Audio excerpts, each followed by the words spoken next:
con la conducción de Pampa Mónaco y la colaboración de los doctores Gustavo Delía y Jorge Alfonso. Prisión Preventiva por Del Plata, la radio de la verdad.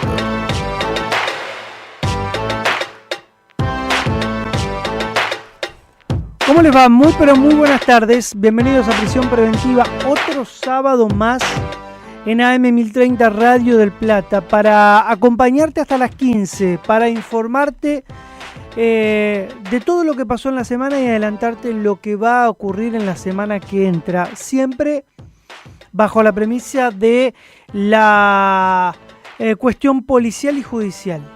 Hoy tenemos un muy lindo programa con muchísima información. Vamos a hablar de casos resonantes que empezaron a dirimirse en la justicia esta semana que estamos dejando. Por ejemplo, nada más y nada menos que el caso Julieta Prandi. Vos la conocés, modelo, actriz, una mujer que parecía ser feliz, que tenía una hermosa familia, pero de repente conocimos el otro costado de eso que parecía ser todo felicidad. Y empezó a abrirse Julieta y empezó a contar los padecimientos que le tocó vivir y soportar al lado de su marido, ahora ex marido, Claudio Contardi. Julieta Prandi denunció, y esto lo hablamos varias veces con Javier Baños, que es uno de los abogados que tiene Julieta, denunció a su ex marido, entre otras cuestiones, por un delito que es gravísimo, que entiendo, y se lo vamos a preguntar seguramente al doctor Baños, tiene una pena en expectativa muy pero muy alta. Habla la denuncia de abusos sexuales reiterados en un contexto de violencia de género. Vos que estás del otro lado y que no estás ayornado con la cuestión policial y judicial, me vas a decir, ¿pero cómo? ¿Está denunciando a su marido o su ex marido? Sí, claro. Porque ese famoso no es no, que se hizo tan popular con la causa del feminismo, vale para todos. Si hay una pareja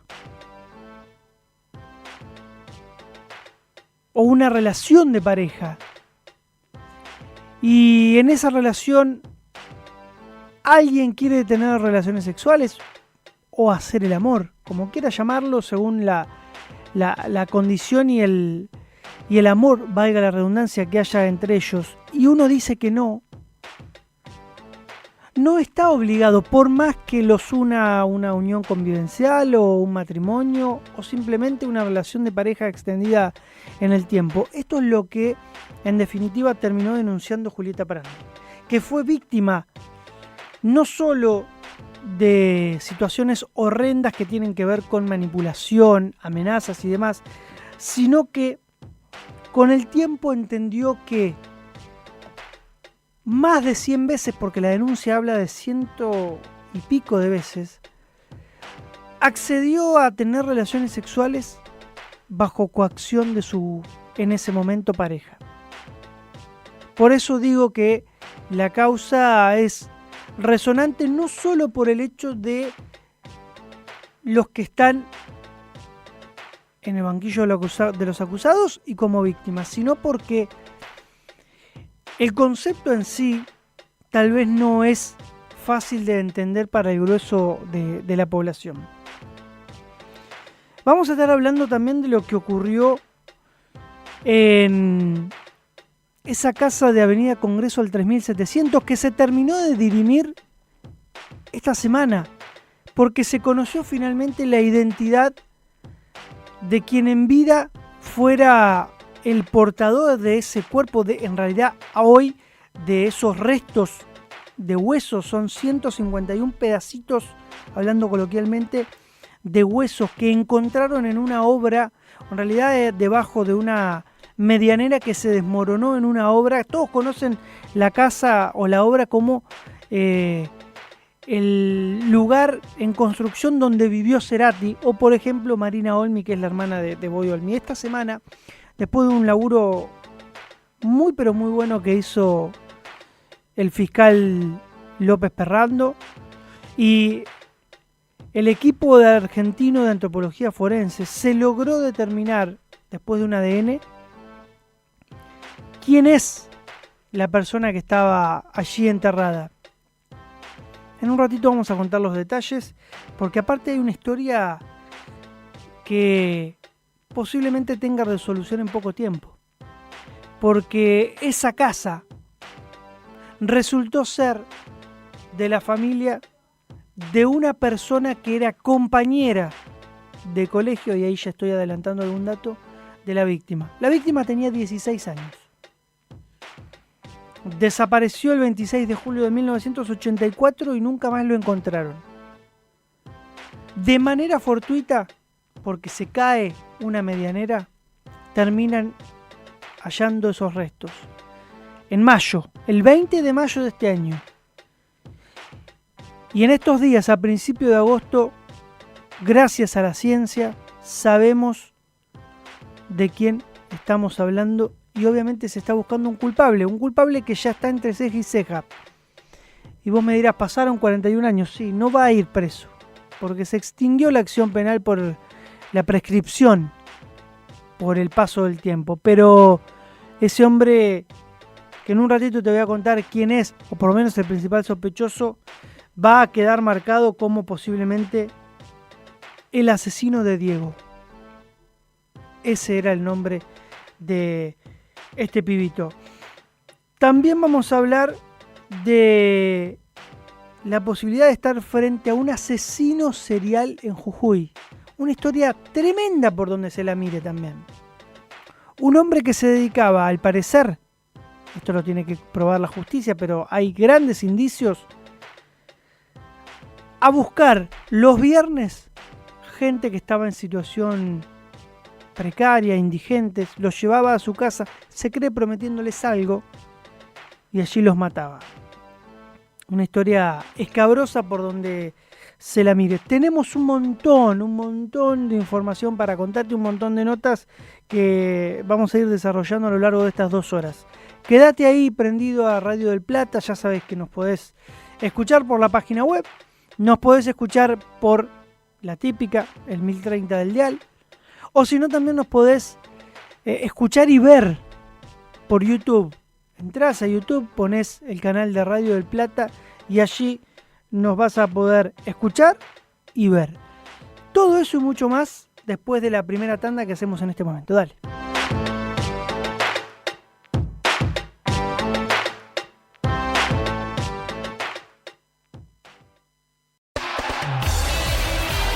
El fútbol grande está en Del Plata. Boca buscará su primer triunfo en el torneo Clausura. Hoy recibe a Racing y Del Plata estará en la Bombonera. Viví todas las instancias desde las 15 con el relator del pueblo Ceneice, Daniel Moyo. Del Plata, la radio de la verdad. Ir al súper no se lo quiere perder nadie. Productos inspirados en tus personajes favoritos te están esperando. Ahora, los fideos con tuco son más divertidos. Marolio le da sabor a tu vida. Seguridad es poder contar con la mejor asesoría cuando más la necesitas. El estudio jurídico Telía y Asociados brinda el soporte, apoyo y guía durante procesos de excarcelaciones, juicios orales, recursos de casación y extraordinario federal ante la Corte Suprema de Justicia de la Nación. Logramos cada meta aplicando nuevas tecnologías, estrategias y métodos que satisfacen a todos nuestros clientes, bajo un trabajo en equipo y con alta responsabilidad jurídica. Estudio Jurídico Telía y Asociados, estrategia y soluciones legales.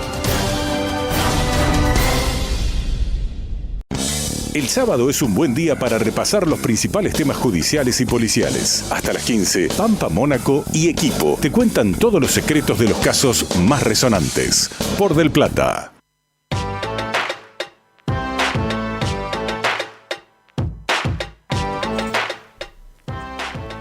Nos metemos en el segundo bloque de prisión preventiva y tenemos visitas hoy. Probablemente los sábados de ahora en más nos acompañe en un par de bloques la doctora Carla Manini, que es magíster en Derecho Penal. En Política Criminal y Derecho Penal. Bien.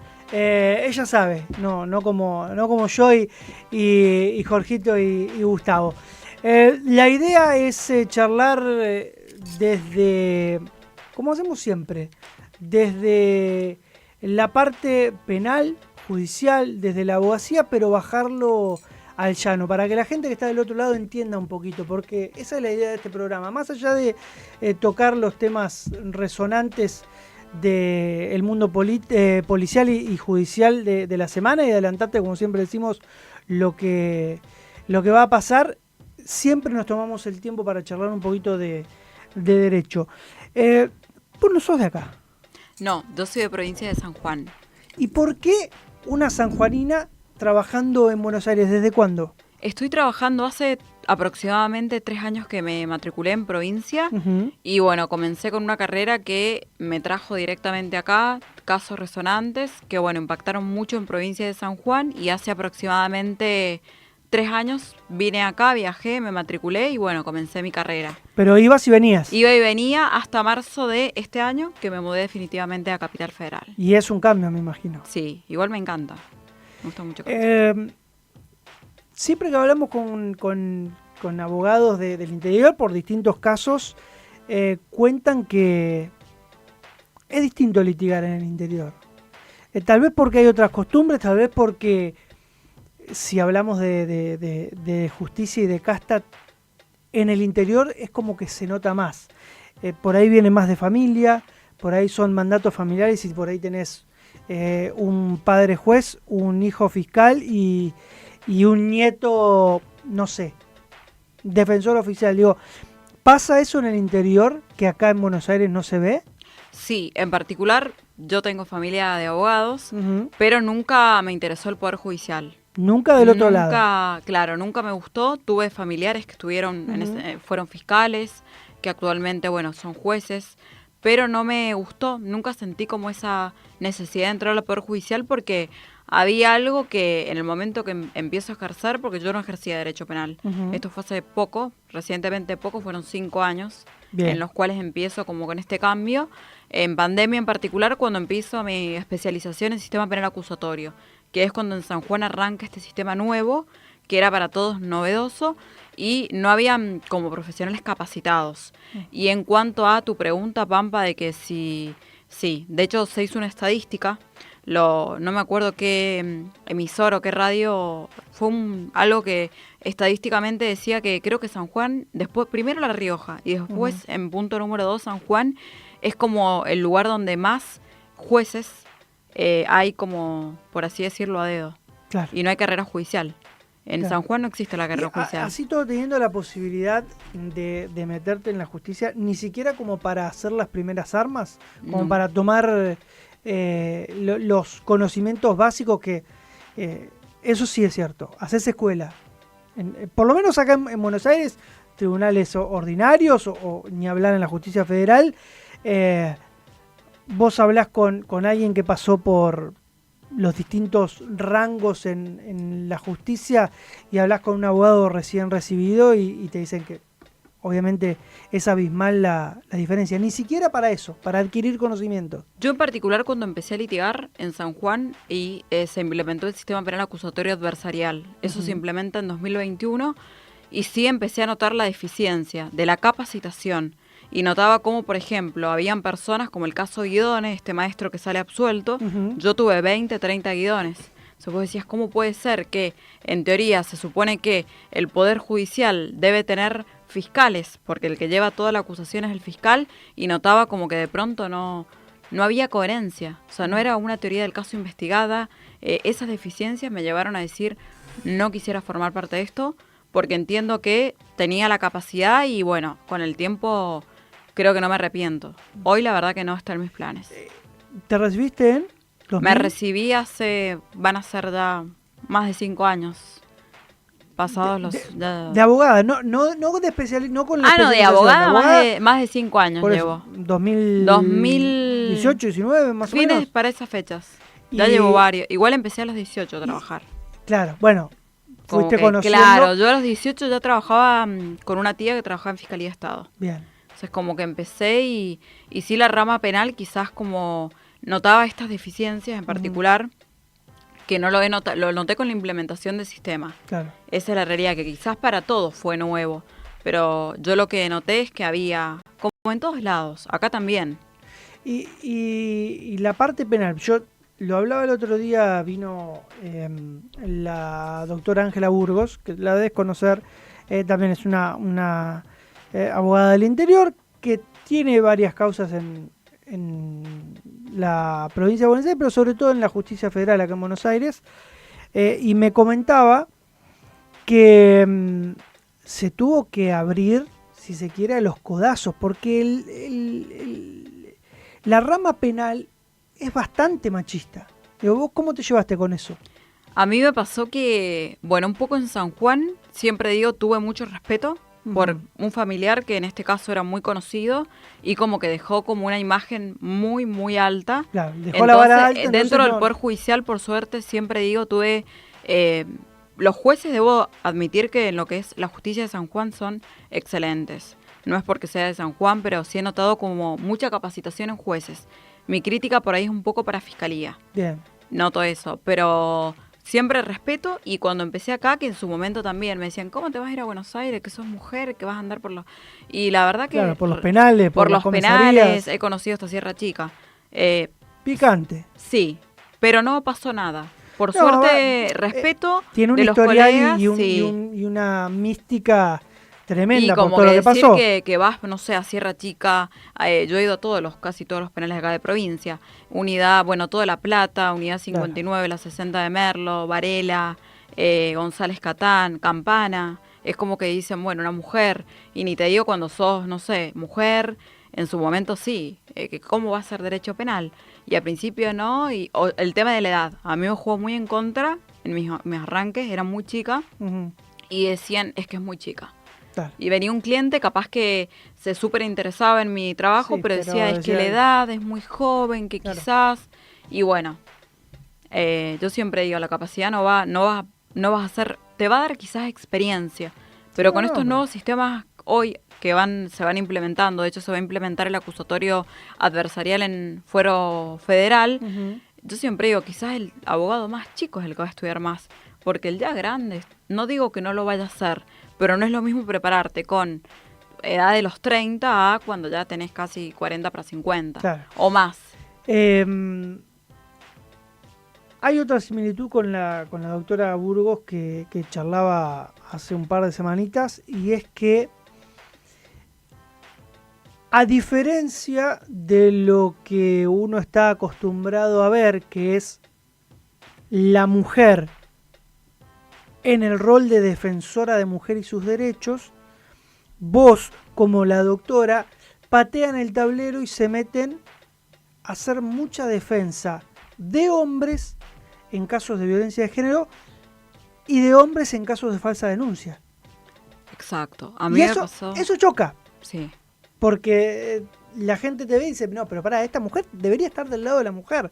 Pero vos, donde ves una injusticia, ves la injusticia, no si es hombre o mujer. Exacto. De hecho, el 90%, diría 95% de mis clientes son hombres. Y a mí me empezó a marcar un poco como profesional cuando vi esta locura de la falsa denuncia. Porque esto viene hace un montón. No es que ahora se está recién visibilizando, Claro. que eso es espectacular porque va a servir. Pero lo de la falsa denuncia viene hace años. Que creo que yo no digo de defender a una mujer si es víctima, por supuesto.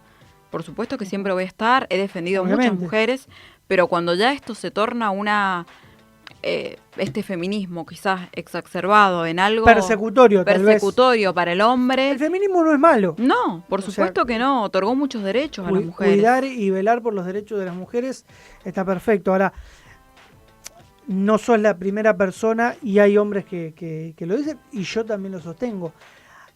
Hay mujeres que, con la bandera del feminismo, bueno, lo hemos visto en muchos casos resonantes, terminan denunciando, aprovechándose de esa condición. Bueno, el caso Ghisoni, Sí, que tiene estuvo un preso, par de semanas. Exacto, que se llegó a juicio y se logró probar por el hijo. Claro, es que el hijo grabó ese video que es en ese- tremendo. Exacto. Y así como Ghisoni hay 20, o sea, no hay, yo diría un montón. No quiero hacer estadísticas, pero sí. Y pasa todo el tiempo. ¿Cómo haces para discernir cuando llega un cliente y te dice, mira, yo tengo una denuncia en contra por violencia de género, por abuso sexual, o algo que lamentablemente es común, que es una madre que para que el padre no vea al hijo hace una denuncia por abuso sexual contra ese nene? Digo, ¿cómo haces para discernir entre este tipo es un perejil y lo están encanando, o este tipo verdaderamente es lo que dice la denuncia? Yo lo que siempre valoro al momento de tomar un caso es en qué etapa procesal está. Si lo tomo iniciada la investigación penal preparatoria, en el sistema penal que sea, tengo la posibilidad de acceder a la prueba, es decir, de yo como abogada poner el equipo. Siempre digo que aparte de yo la abogada, siempre está un equipo de trabajo, psicólogos, sobre todo para la Cámara Gesell, si es un menor, hay una denuncia por abuso sexual, bueno, vamos a ver qué es lo que dice el menor, a escucharlo, a ver si ese menor tiene indicadores que sean compatibles con victimización sexual. Y la pericia médico-legista, que no es menor restarlo. Por eso siempre digo que la labor nuestra en este tipo de causas, tanto género como abuso sexual, es muy importante porque es interdisciplinaria. Más allá de la figura del abogado, que es el que va a conducir el proceso, los peritos y los profesionales van a ser los que nos vayan generando la prueba para justamente determinar si hay culpabilidad o no. En estos casos. Ahí están llegando mis amigos y compañeros, los doctores Delía, el doctor Delía y Alfonso. Pasen, por favor. Siempre con trabajo ustedes. Exactamente. Recién arranca el programa. Vamos a hacer las presentaciones formales. Ellos siempre me miman. Ellos siempre me miman. Hola, ¿cómo te va?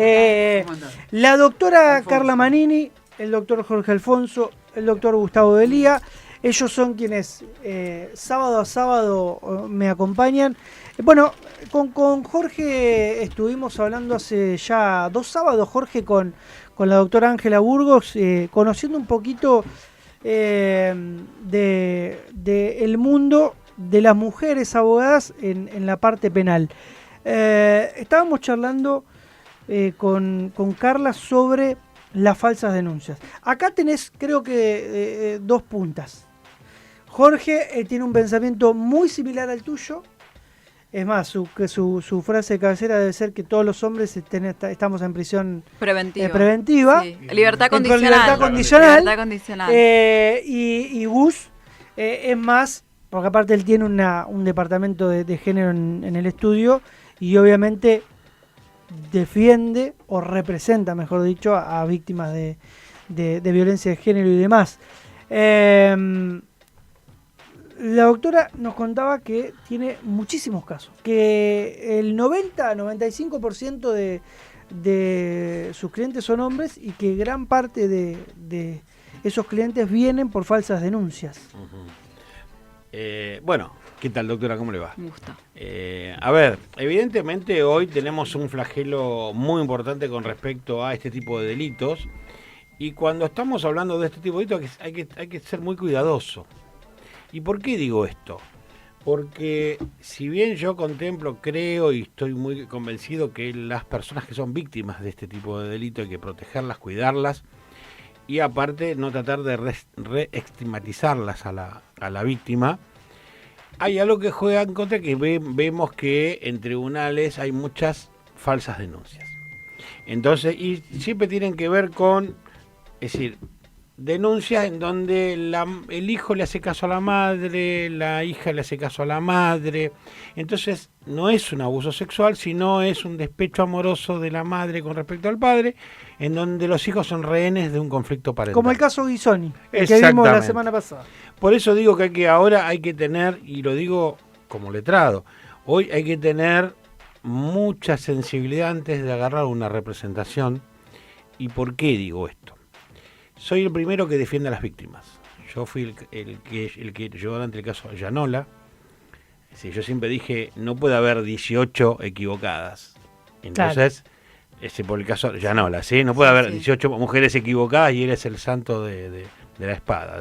Que él era inocente como pregona ahora, cosa que no lo es. Pero bueno, más allá de eso, sostengo también lo otro. Este caso Ghisoni nos puso a todos hoy en un tema border, en donde tenemos que analizar caso por caso y ver las pruebas que existen, exigir más rigurosidad en materia probatoria, y cuando hablo del cuerpo médico forense, pericia psicológica, cámara Gesell, con respecto a las presuntas víctimas. Por eso, Carlos, yo te preguntaba, ¿cómo hacer para discernir entre un posible perejil y una persona que viene a contratarte y que verdaderamente golpeó o abusó de una mujer o de un hijo y demás? Digo, vos primás agarrar la causa desde cero, porque si no es más complicado. Me ha pasado de que he tenido que tomar causas ya con la acusación o con la requisitoria fiscal de elevación a juicio, y que a veces no digo... Realmente, la mayoría de mis casos que tuve, que muchos fueron por falsa denuncia y terminaron absueltos, por supuesto que valoro la prueba, como dice el doctor. La valoración probatoria es contundente en un abuso, en un caso de violencia. Si es menor, cámara Gesell, las pericias psicológicas, qué resultado dan, si hay indicadores o no. El contralor de la defensa también, es decir, bueno, el equipo de trabajo, los peritos de parte, médico legista, el psicólogo, llegan a la conclusión de que esos indicadores pueden ser compatibles con victimización sexual o pueden deberse a otra cosa. Tuve casos de pronto que acusaban a mi cliente de abusar sexualmente y llegaban los jueces a la conclusión. He tenido casos de personas 4 años presas, 8 años presos. Un caso terrible en San Juan que estuvo 8 años privado de su libertad, condenado a 14, justamente por un familiar que yo te conté que había en el Poder Judicial, y no se animaba a buscarme. Me decía, yo le tengo miedo por su apellido. Y bueno, termina después de 8 años, en el año 2023, por Corte Suprema de Justicia de la Nación, por 2 jueces reconocidos, Lorenzetti y Maqueda, absuelto. Bueno, el caso, acá tenemos con Jorge un caso testigo que lo habrás visto por tele, la famosa y mal llamada violación en manada en Palermo.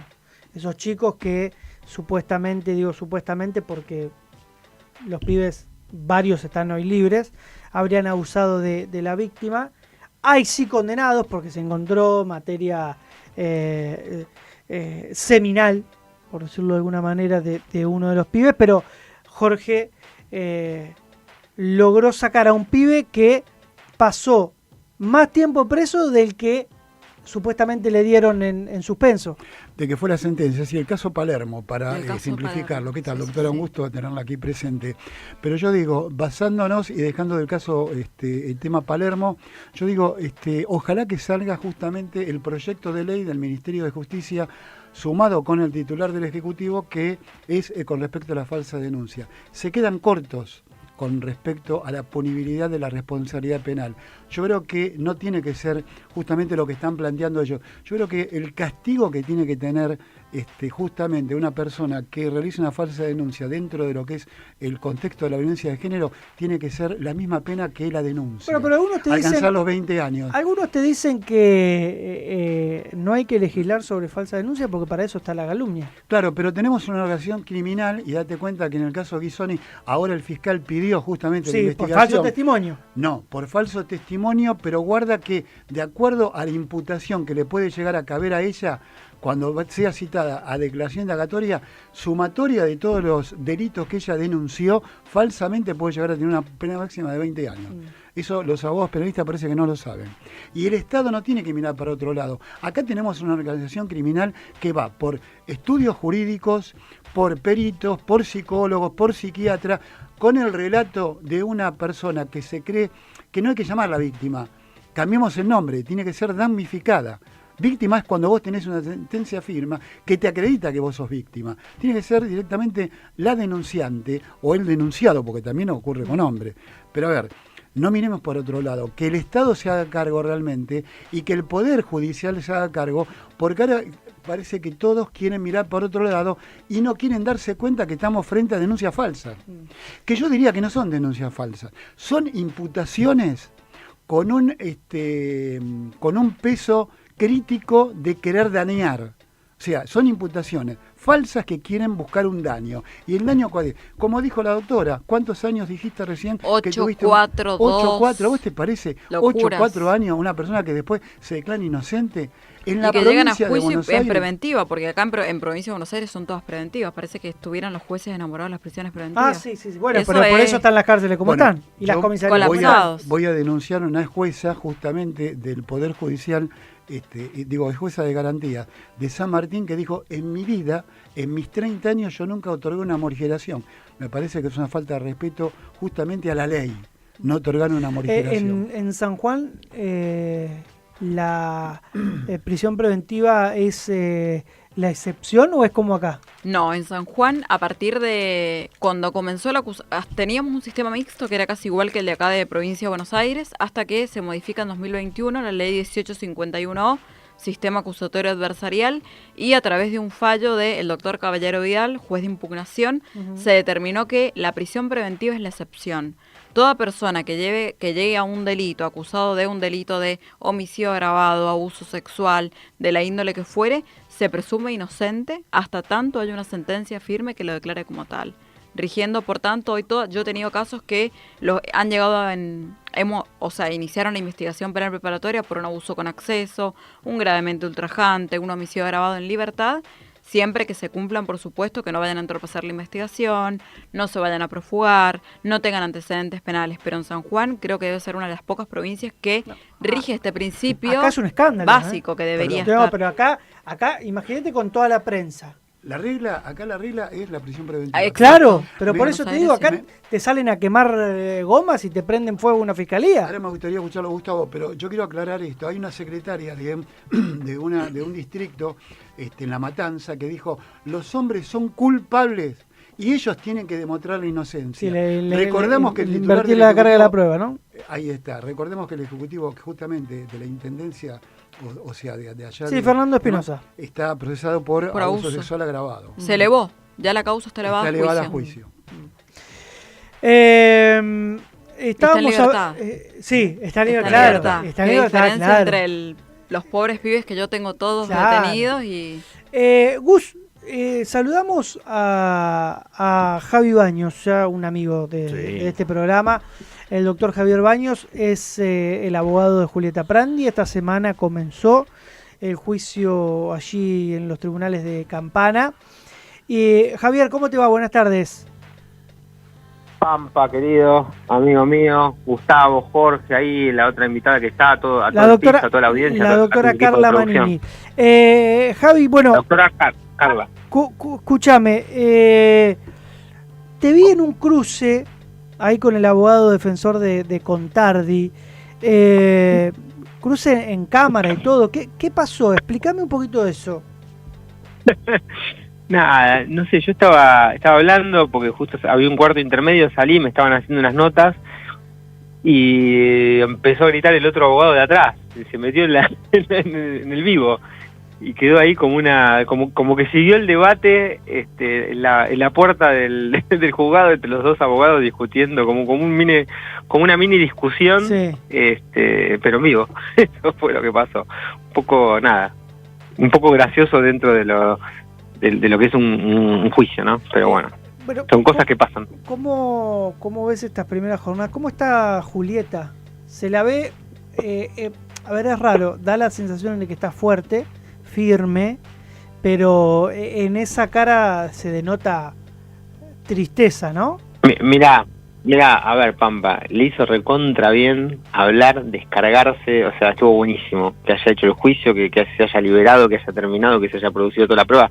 Eso para mí le hizo recontra bien. Ahora, físicamente está muerta, porque todo el equipo que estaba ahí, a mí me queda un cuarto de neurona en este momento. Me imagino Julieta debe estar destruida, cansada físicamente.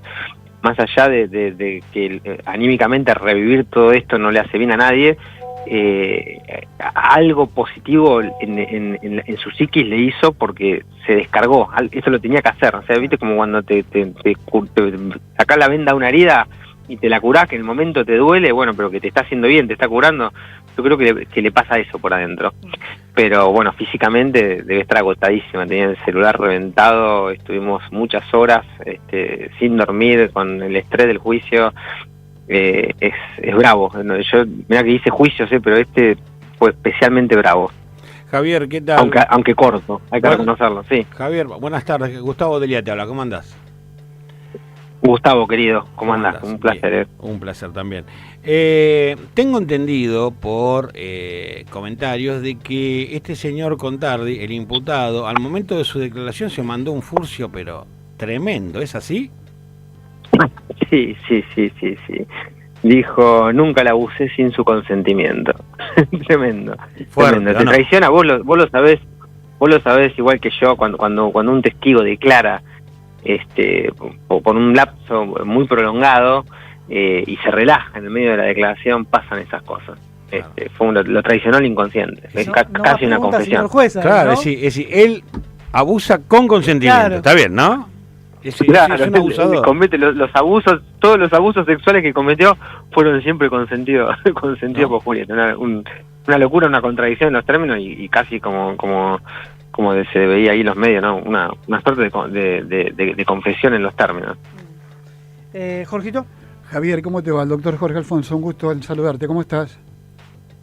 Jorge, querido, el gusto es mío, ¿cómo andan? Bien. Yo el otro día dije en un medio qué paparruchada y qué dislate jurídico querer plantear justamente pidiendo la nulidad para que se lleve a cabo ahora un juicio con jurados, ¿no? La misma sintonía que tenía la defensa con respecto al tema Maradona. ¿No te parece que es dilatar algo que realmente a ojos vista ya se sabe que va a haber una condena anticipada? Mirá, yo sé que no lo podés decir, ¿no? Obviamente. Lo digo yo. ¿Cómo? No, yo sé que vos quizás no lo puedas anunciar, lo anuncio yo. Acá va a haber una condena directamente y grave. Sí, va a haber una condena anticipada. Te contesto lo primero, lo de los palos en la rueda que intentaron y lo del absurdo del planteo de querer ser condenado de querer ser, perdón, ahora el furcio fue mío, querer ser juzgado por un tribunal de jurados. Esta cuestión de los jurados ya se había debatido y se había hasta litigado hace un año en la audiencia preparatoria, con lo cual, a ver, yo no sé qué pasó por la cabeza del defensor oficial o fue una estrategia, o no llegó a leer porque tiene muchas hojas, el expediente son como 800 hojas, entonces capaz se le pasó. Pero el defensor particular que tenía antes del defensor oficial recordemos que había dicho exactamente lo contrario. Javi, le renunció el defensor a 2 días de que arranque la feria. Claro, le renunció el viernes antes de la feria, que no sabemos si fue una estrategia dilatoria. Quizás haya sido una estrategia dilatoria, capaz lo hicieron a propósito. Pero ellos primero plantearon que no querían juicio por jurado. A esa presentación de que no querían juicio por jurado, nosotros nos opusimos y lo llegamos a litigar porque dijimos que, vos viste que en la provincia de Buenos Aires el Instituto de Juicio por Jurado está previsto como una garantía solo a favor del imputado, no como una garantía para la víctima. Tal cual. Entonces nosotros protestamos, dijimos, este artículo 22 bis del Código Procesal es inconstitucional. Esto tiene que ser también una garantía para cualquier justiciable, para el imputado o para la víctima. Con lo cual, ¿por qué? Que si el imputado no quiere, no se lo juzga por jurado. Bueno, la cuestión es que lo planteamos, lo debatimos, se litigó, hubo contradicción, se resolvió en la audiencia del 338, la audiencia preparatoria, y el tribunal dijo, bueno, no, tiene razón la defensa, la ley es clara, por ahora, hasta que mientras no se modifique la ley, es un derecho del imputado. Le dijeron, va a juicio ordinario. Después, el día anterior a que empiece la feria, cambia de abogado. Intentan pedir la suspensión de juicio. Se lo suspenden. Cambia la fecha. Aparece con el defensor oficial.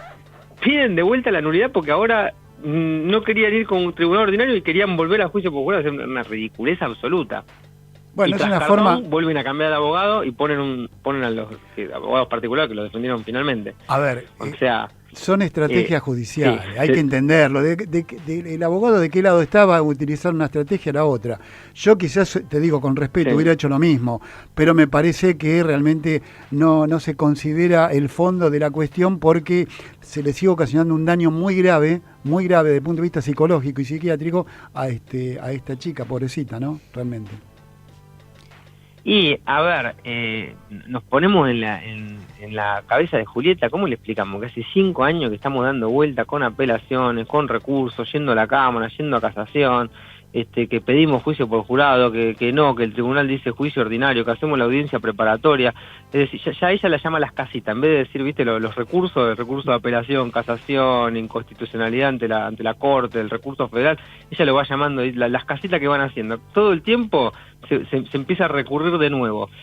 Todos los vericuetos, todas las trabas legales, habidas y por haber, las utilizaron para tratar de evitar que empiece el juicio. Ahora empieza el juicio y de vuelta plantean, quieren volver a retrotraer todo el proceso, una etapa ya completamente superada. Realmente una locura. El tribunal, gracias a Dios, de manera muy atinada le dijo, no, esto aparte lo dijo expresamente, esto es una nueva maniobra dilatoria, el juicio va a empezar sí o sí, empezó ayer.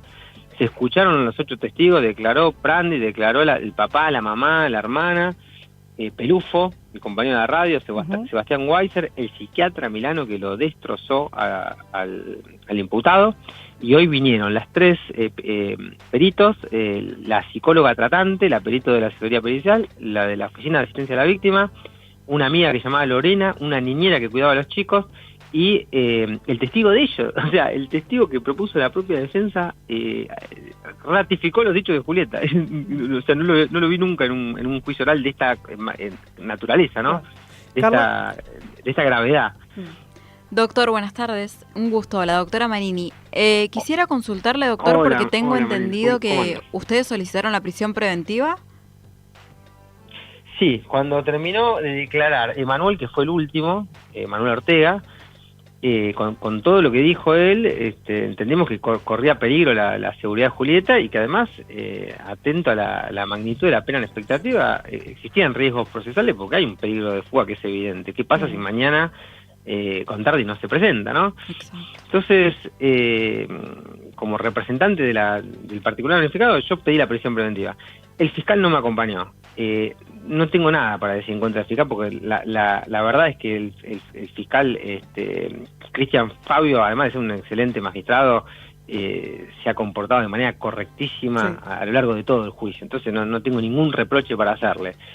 Simplemente fue una diferencia de criterio. Él consideró que no era el momento oportuno para plantear la prisión preventiva, quizá lo haga mañana, ojo, después de los alegatos, porque todavía no pidió pena. Claro. Entonces, más allá de no compartir el criterio, para mí ya estaba para dictar la prisión preventiva, el tribunal dijo, miren, si no la pide el fiscal y solo la pide el acusador privado, no corresponde otorgarla. Bueno, nada, esperemos que mañana el imputado vaya. Bien. Porque si no va, ahí sí vamos a estar en un problema. Javier, gracias como siempre por prestarte a charlar con nosotros un ratito y obviamente vamos a hablar el sábado que viene para ver cómo siguió este juicio que está teniendo una cobertura mediática importantísima porque obviamente estamos hablando de una figura de primer nivel y aparte muy querida por el medio. Te mando un fuerte abrazo. Un fuerte abrazo, Pampa. Saludos ahí a Gustavo Alfonso, a la doctora y a toda la audiencia. Gracias por la llamada. A vos, como siempre. El doctor Javier Baños, abogado Julieta Prandi. Doc, gracias por haber venido. ¿Te sentiste cómoda? Sí, por supuesto. Bueno. Súper.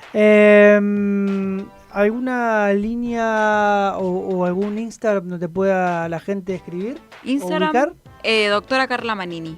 Así, a secas. Doctora DRA. Claro, DRA Alfonso. Carla Manini.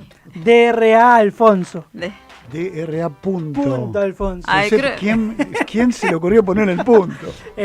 Carla, gracias. Un placer. Tanda y seguimos con más prisión preventiva. Dale.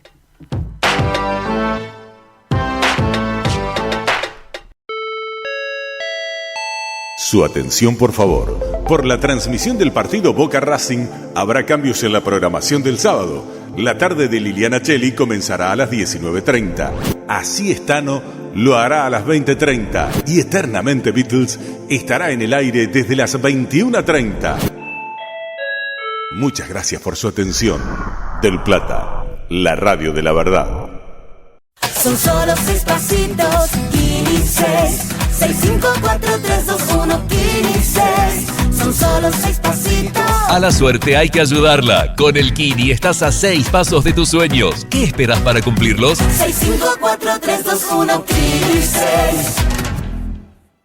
¿Querés lucir impecable y elegante en cada ocasión? Trick, sastrería de hombres. En Trick entendemos que cada hombre es único y tiene su propio estilo. Visítanos en Avenida Corrientes 3880, donde encontrarás un ambiente exclusivo y un servicio personalizado. Trick, sastrería de hombres. Búscanos en Facebook y en Instagram como @trick.hombres. Estudio Jurídico Dr. Jorge Alfonso y Asociados. Urgencias legales, soluciones inmediatas, estrategias, las 24 horas online defendiendo tus derechos. Departamentos Comercial Civil Previsional, Sucesión, Violencia Familiar, Laboral, Familia, Defensas Penales, Excarcelaciones, Detenciones Domiciliarias, Juicios Orales, Juicios por Jurado. Contacto WhatsApp 11 61 60 30 67. Instagram @Dr. Jorge Alfonso. Estudio Jurídico Dr. Jorge Alfonso y Asociados.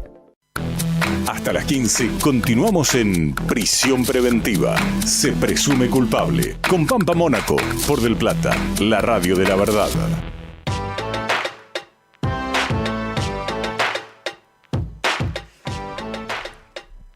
Siempre decimos en este programa que no solo tratamos los casos resonantes que vos ves y escuchás en radio, en la tele, que salen en portales.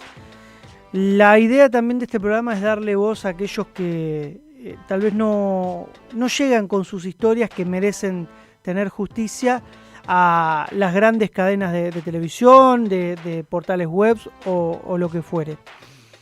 Vamos a charlar con Estefanía. Estefanía se comunicaba en la semana con nosotros contando lo que le tocó vivir lamentablemente con su abuela, quien ingresa a un hospital o sanatorio primero, después es trasladada y por una mala atención que ella directamente asocia a una mala praxis, termina falleciendo. Estefanía, ¿cómo te va? Buenas tardes. Hola, buenas tardes. ¿Cómo están? Bien, gracias por atendernos. Y la idea es, bueno, que nos cuentes un poquito por qué el pedido de justicia y por qué crees que a tu abuela no la asistieron como debían asistirla y terminó falleciendo. Primero, en principal, quiero agradecerles por el espacio. La verdad que nos costó muchísimo poder contactar y hacer esto visible. Y bueno, principalmente porque creemos que mi abuela no recibió la atención necesaria. Estuvo 2 semanas. La primera estuvo bien, ingresó con un cuadro de ACV higiénico. Mejoró hasta la segunda semana, del 12 al 19 de julio, que bueno, se agarró una intrahospitalaria, neumonía, y bueno, el 18 de julio un familiar mío la encuentra sedada por completo, sin motivo alguno, y al día siguiente, el 19 de julio, la encuentra mi mamá con un respirador y a la noche llaman de que falleció. Lo que pedimos es saber qué es lo que le dieron a mi abuela, por qué al principio, el primer día, la quisieron atar, por qué el goteo de ella no estaba corriendo como correspondía, por qué su sonda y su orín no estaban en orden. Y bueno, sobre todo reclamar su historia clínica porque hace 2 semanas que no, me la están negando. Empecemos desde cero. Estamos hablando de ¿qué institución?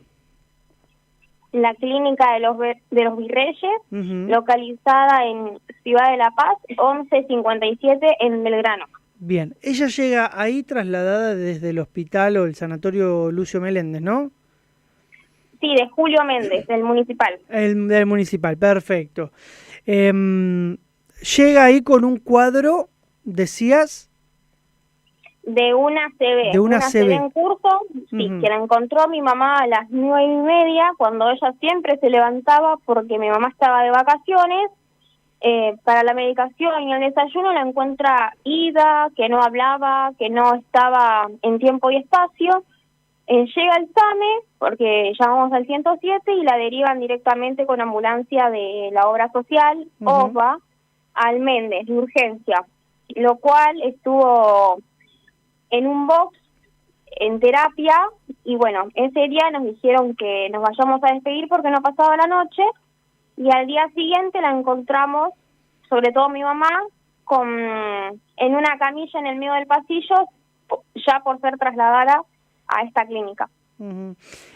Y bueno, por lo que te dijeron, el estado de tu abuela no era el mejor. Te dijeron directamente no iba a pasar la noche, pero tu abuela resistió y estuvo internada en la clínica de los Virreyes. ¿Cuánto tiempo decías? Tristemente 2 semanas estuvo. 2 semanas. Y en esas 2 semanas, ¿por qué decís que la atención fue deficiente? ¿Dónde estaba? ¿Estaba en terapia? ¿Estaba en una sala común? Sí, ella estaba en UTI, que es terapia intensiva, en la habitación 110, la primera semana, que fue del 5 de julio al 12 de julio. Mi abuela de la CB salió, por suerte, ya para el 12 de julio, tenía el alta, lo cual ya ese fin de semana tendría que haber estado en mi casa. Después de esa semana, del 12 al 19, que es que fallece, ahí decayó su atención, en donde la sedaron por completo, causándole el fallecimiento. No, cuando ella quería defecar, le decían que venían después. Es como que la dejaban. La intentaron despertar, pero no pudieron. Quisieron darles de comer sedada y el alimento se le fue para uno de sus pulmones. La sonda nasogástrica para el alimento mal puesta. Es como que muchos factores llevaron a esto. Y digo, dista mucho la situación respecto de el no pasa de esta noche a estar 2 semanas y comiendo o ingiriendo alimentos de manera normal, porque decís que se le fue para uno de los pulmones es porque estaba comiendo de manera normal y con salud, se podría decir. Claro, tal cual. Mi abuela, cuando le agarra esta ACV, solamente le afecta el habla. Nunca le afectó la deglución, ni el poder comer, ni beber por sus propios medios. Claro. Pero antes de probar esto, lo primero que quisieron hacer es colocarle la sonda nasogástrica, lo cual cometieron un grave error en donde mi abuela estuvo toda lastimada después en la nariz y se lo arrancó. Se lo arrancó porque ya era molesto para ella, y así un montón de veces hasta que mi mamá y su cuidadora le dijeron vamos a probar nosotras con darles de comer.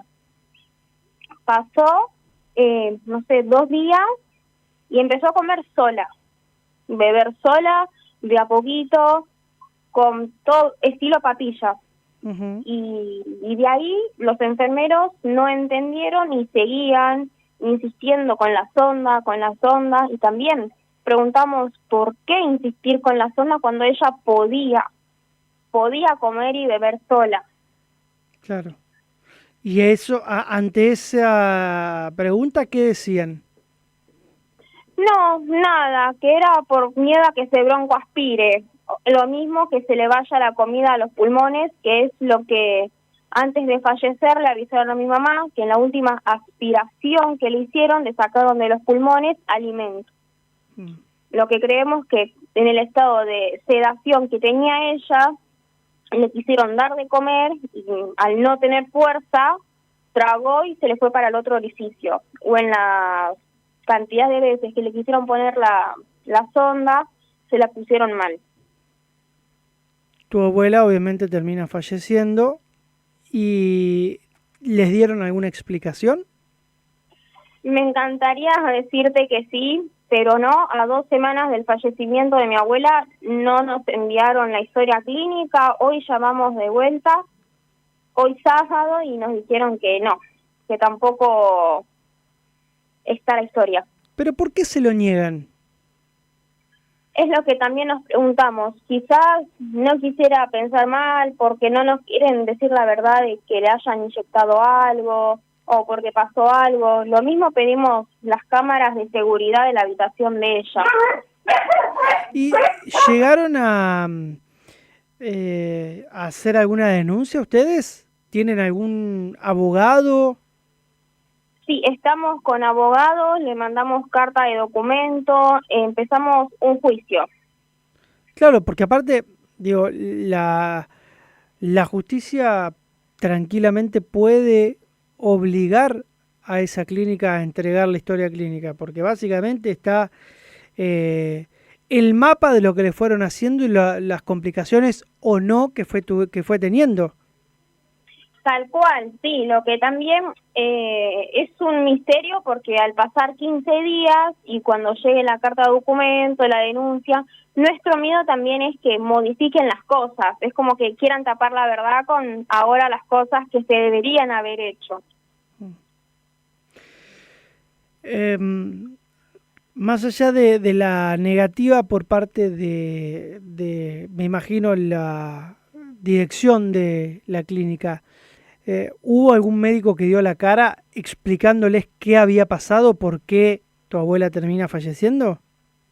No, el día que fallece mi abuela fue día de cambio de guardia, porque falleció un sábado y nada, nosotros el martes de la semana después de que fallece presentamos una nota, mi familia, con el departamento de enfermería, y nos dijeron que dentro de la semana nos iban a dar una respuesta con el director del hospital y lastimosamente seguimos esperando. Decinos dónde está radicada la denuncia, si ya tenés algún fiscal que esté investigando, si tenés el nombre. No, todavía no estamos con abogados, estábamos con psicóloga forense también. Nuestro abogado es Nicolás Iribarne. Uh-huh. Esta semana nos toca el sorteo de juzgado y letrado.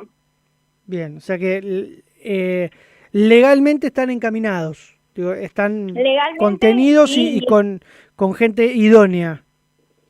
Sí, esperamos tener respuesta y sobre todo no, hoy hablo por mi abuela, pero cuando vimos las reseñas nos enteramos que no somos la única familia, sino que hay 400 familias en la misma situación.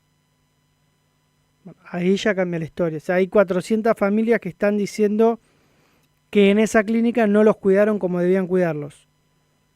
Tal cual, es la clínica de Osperi, de Super, que son de los encargados de edificio, y nada, en las reseñas son 400, una peor que la otra, en Facebook otras tantas, y si hacemos la suma, 500, que claro, todos pasamos por lo mismo, pero bueno, mucha gente no se anima a denunciar, y es lo que hay que hacer, un abuelito no fallece de un día para otro, fallece porque pasa algo.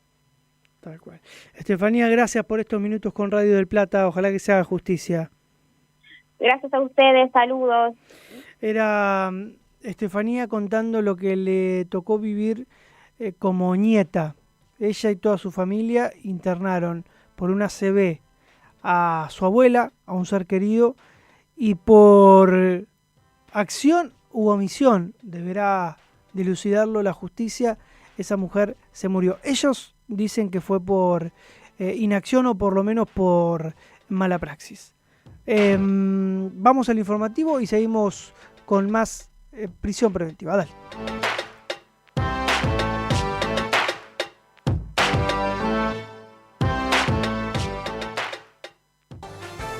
Radio Noticias del Plata, la radio de la verdad. Es la hora 14, temperatura en Buenos Aires 15 grados 4 décimas, humedad 41%, el cielo se encuentra despejado. Proyecciones del Banco Central, el dólar podría llegar a 1.405 pesos a fin de año. Este valor representa un aumento interanual del 37,6% y un incremento de 100 pesos respecto a la estimación del mes anterior, que era de 1.305 pesos. El organismo divulgó su último revelamiento de expectativas de mercado del año, basado en proyecciones de 41 consultoras y entidades financieras. El primer acto de Fuerza Patria en Capital mostró a Guillermo Moreno y a Mariano Recalde juntos, bajo la consigna Milei o Peronismo. El presidente del PJ porteño y el líder de Principios y Valores se reunieron en el Sindicato del Vidrio y llamaron a los militantes a convocar a los compañeros que en 2023 votaron al actual presidente. Moreno pidió hablar desde la doctrina y señaló que cada voto que recuperamos de un compañero que votó a Milei vale doble. Incendio en el puerto de Frutos de Tigre quemó parcialmente 2 locales. Se desató cerca de las 10 de la mañana en un local de venta de artículos de mimbre y fibro fácil y rápidamente las llamas alcanzaron a un comercio vecino. Sin embargo, la situación no pasó a mayores gracias a la intervención inmediata de los bomberos de Prefectura Naval, que lograron controlar el foco principal en poco más de media hora. Internacional. Atacaron a un barco frente a la costa de Ecuador, al menos 4 muertos. Decenas de hombres armados asaltaron un barco frente a la costa sureste de Ecuador, mataron a varias personas tras abrir fuego contra sus ocupantes y lanzaron explosivos a la embarcación. El ataque ocurrió el viernes por la noche en la problemática región de El Oro. Deportes. El tenista argentino Thiago Tirante denunció corrupción tras arribar a Cancún. Tras arribar a la ciudad mexicana, el argentino le retuvieron sus valijas donde estaban las cuerdas de su raqueta. Pese a argumentar que son parte de su trabajo, se le exigió pagar más impuestos porque de lo contrario le retendrían su pasaporte. Es la hora 14:03, temperatura 15 grados 4 décimas, humedad 41%.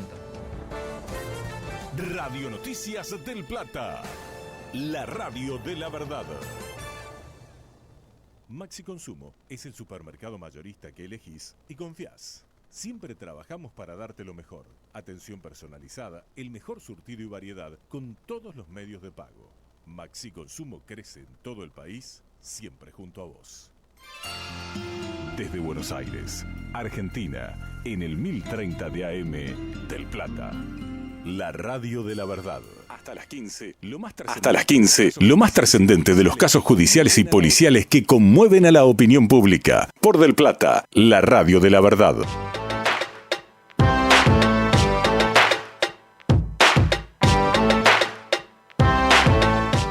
Vamos a hablar con Álvaro Tejeda, que es un colega, es periodista de Jujuy, porque esta semana conocimos una historia que es tremenda, es digna de una película.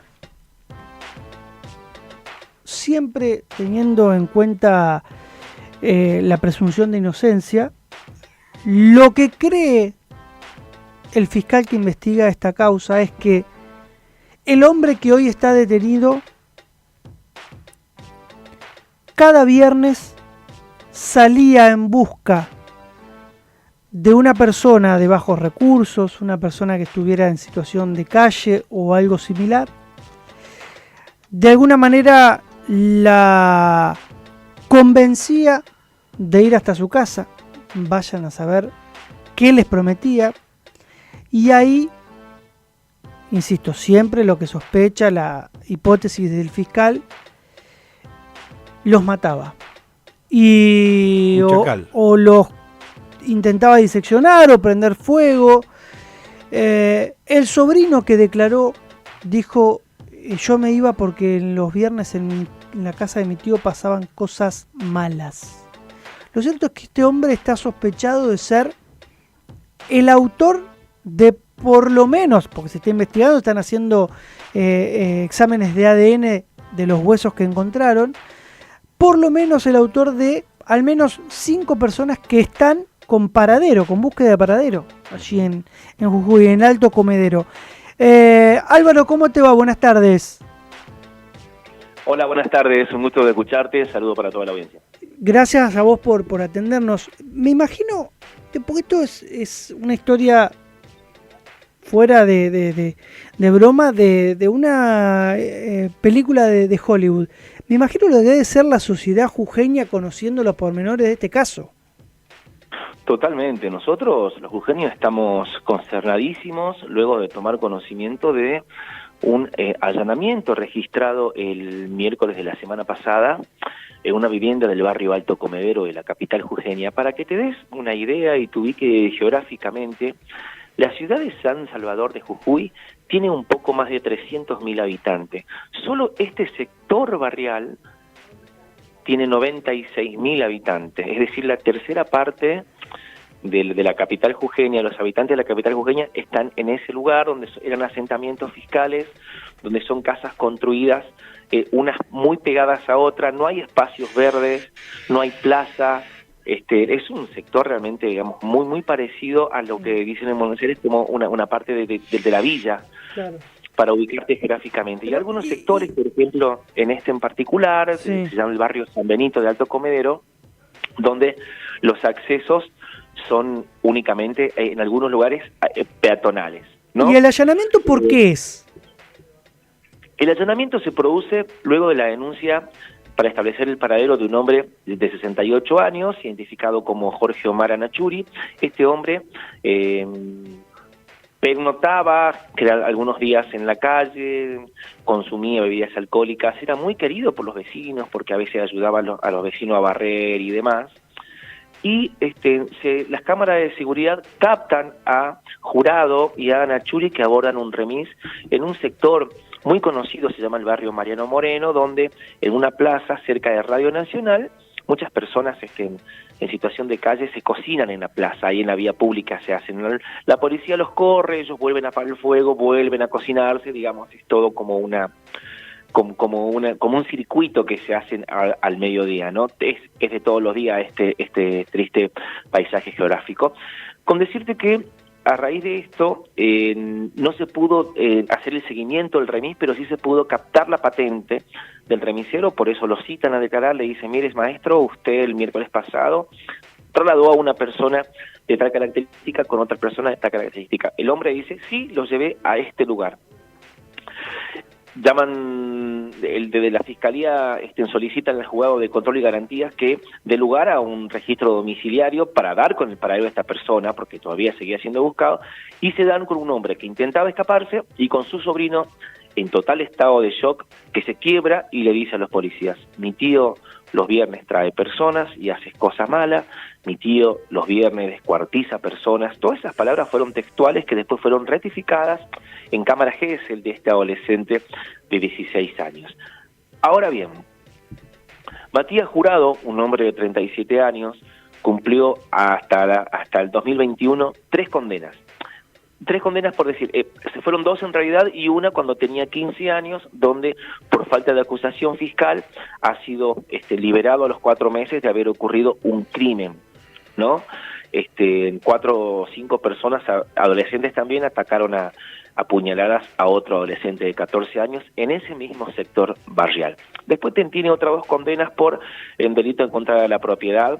Y jamás se hubieran, digamos, los vecinos y los familiares más cercanos de Jurado que escondía por lo menos tales rituales como lo describe o como el hilo investigativo, el principal hilo investigativo que persigue el fiscal regional del Ministerio Público de la Acusación, Guillermo Beller. Es así que se han ordenado una serie de allanamientos a raíz de las declaraciones que hizo el adolescente y han encontrado en esta precaria vivienda que tiene el piso de tierra, el piso removido, ¿no? La tierra removida, donde han realizado algunas excavaciones y encontraron algunos restos óseos, algunos pedazos de piel, algunos cartílagos que son analizados, ¿no? en el laboratorio forense de nuestra ciudad.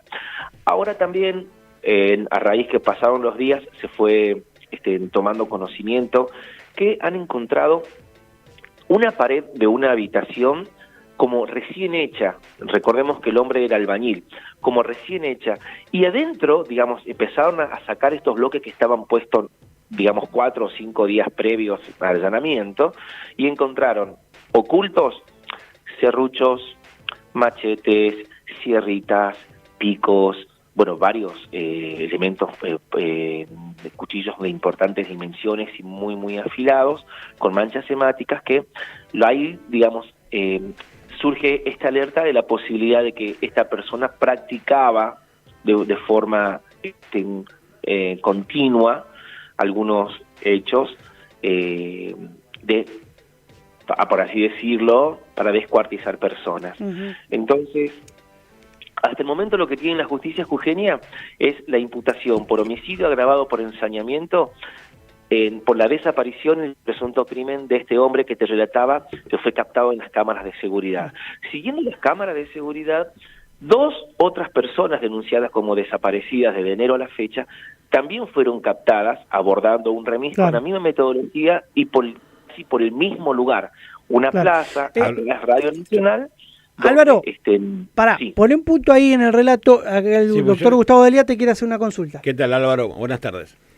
Hola, Doc, ¿cómo va? ¿Qué tal? Me resulta un dato muy relevante el tema de que hayan encontrado elementos cortopunzantes en el domicilio de este señor. Y segundo, ¿cuáles serían los elementos que lo incriminan puntualmente con respecto a la imputación del homicidio agravado? ¿Tenés idea cuáles son las pruebas indubitables de la acusación?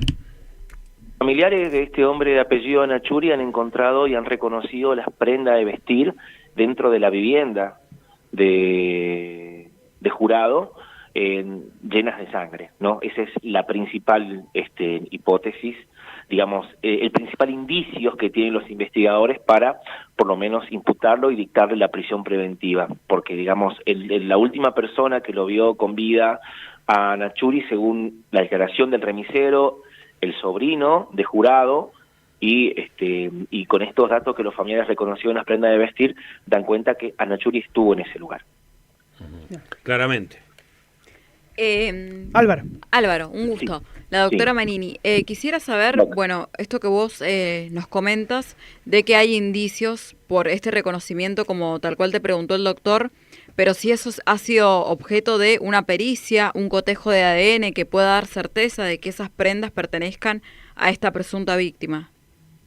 Sí, tal cual. La semana pasada, en el momento que se produjeron los hallazgos de restos óseos, 5 familiares que denunciaron desaparición de personas fueron sometidas a examen de ADN, se extrajeron sangre y con esos fueron perfilando, fueron cotejando algunos de los restos de estas manchas hemáticas, dieron resultado positivo, ¿no? Juntamente en la jornada de ayer ya tomaron conocimiento formal los familiares de Anachuri que se trataba de él, hicieron una marcha para recordarlo, ni para exigir justicia, pero sí, por lo menos la justicia jujeña tiene estos indicios muy avanzados de que esta persona fue la presunta autora de hacer desaparecer o de darle muerte a este hombre que vivía en situación de calle. Álvaro, ¿qué tal? El doctor Jorge Alfonso, un gusto en saludarte. 3 fiscales tengo entendido que intervienen y va a sumar un 4º fiscal. Tan embrollada está la situación, punto 1, con respecto a lo que es investigar esta causa, que tienen que sumar un 4º fiscal. Y segundo, porque no me quedó claro, él está con un pedido de detención domiciliaria, ¿puede ser? Porque tengo entendido, por el régimen que tienen ustedes acusatorio, la causa que se puede investigar es 1 año y se puede extender a 3 años también, ¿no? Sí, él tiene de momento una prisión preventiva de 120 días. Por eso. Dictada a partir del lunes. Sí. Justamente, ¿no? Por su reincidencia, por el peligro de fuga y bueno, por lo peligroso que resulta esta persona, según la descripción de sus familiares y vecinos, que es una persona muy violenta, solitaria, pero muy violenta. Volviendo a cómo es el sistema de investigación en la provincia de Jujuy, que es innovador, el Ministerio Público de la Acusación tiene dividido en partes, en regiones, ¿no? El sistema. El fiscal Guillermo Beller es fiscal regional de San Salvador de Jujuy.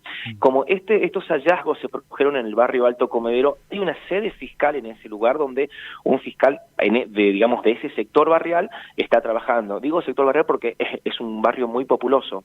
Está ubicado a 4 kilómetros al sur del centro jujeño y al ser tan populoso hay más seccionales y hay una unidad fiscal investigativa de violencia de género, de trabajo y demás, justamente porque, al haber tantas personas. Y en segundo lugar, hay una unidad fiscal especializada. Esta unidad fiscal especializada, nosotros la hemos dividido en violencia de género, en daño contra la propiedad y en estas que son crímenes, donde también, toman participación de esto, cada uno hace como su trabajo y en definitiva el que lleva adelante todas estas actuaciones es el fiscal regional, en este caso el doctor Guillermo Vélez.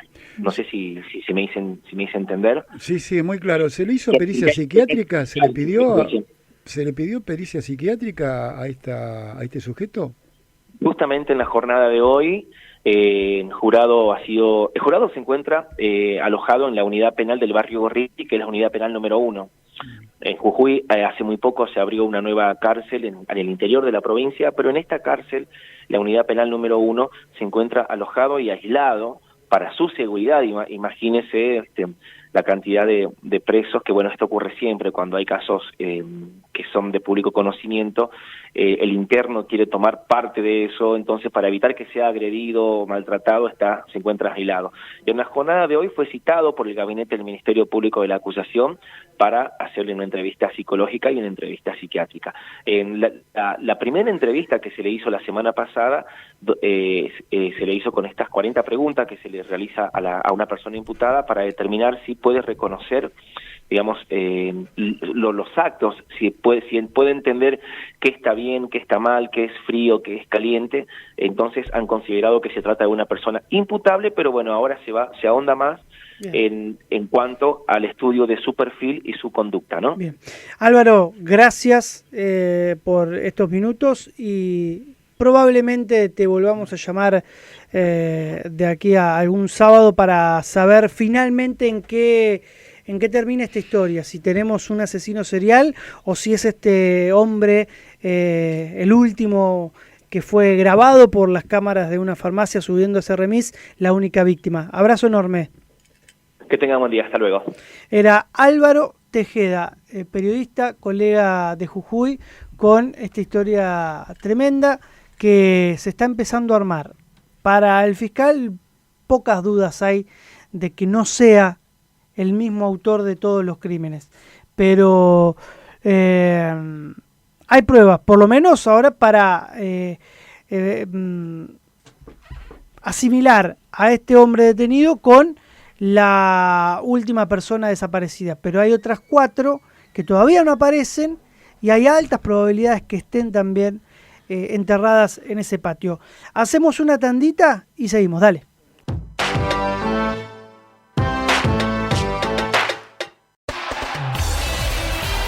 El fútbol grande está en Del Plata.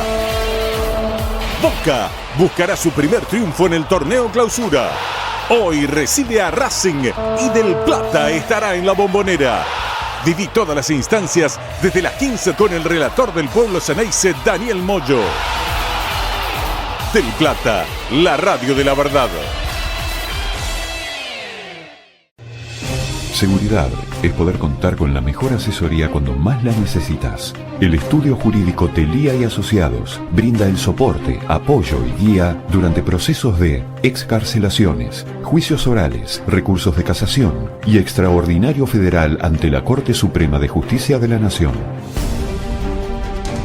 Logramos cada meta aplicando nuevas tecnologías, estrategias y métodos que satisfacen a todos nuestros clientes, bajo un trabajo en equipo y con alta responsabilidad jurídica. Estudio jurídico Telía y Asociados, estrategia y soluciones legales. No pagues de más. Vení al supermercado mayorista y minorista PPP. Te esperamos en Avenida General Pedro Díaz 290 en Villa Tesey. De lunes a sábados de 8 a 18 y los domingos de 9 a 14. Mira todas las ofertas en nuestro Instagram @mayoristappp. Supermercado mayorista y minorista PPP.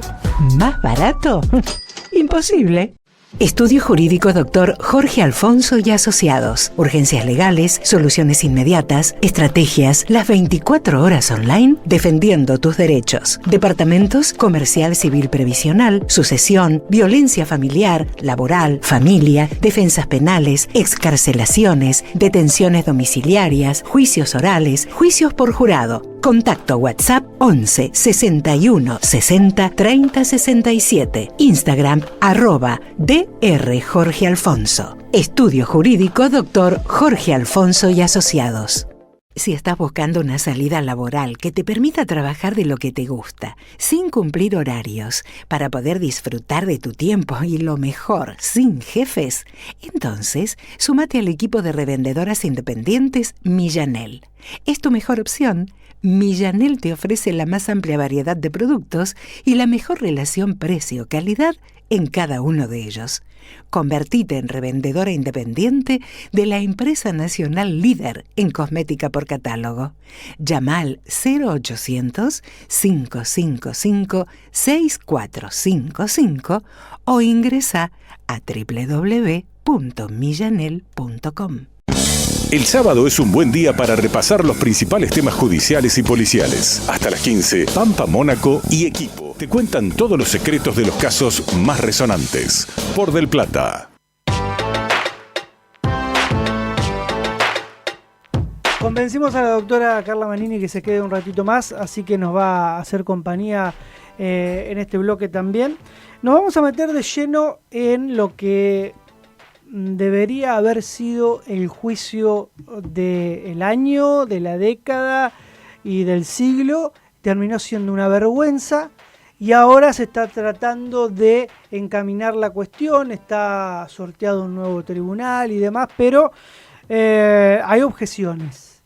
Leo, por ejemplo, un título del diario Clarín de esta semana: nuevos planteos de Luque y Kosachov, y la pregunta que se hace el querido Emma Dalve, que es un colega que sabe mucho del tema, dice: ¿peligra el segundo juicio por la muerte de Maradona?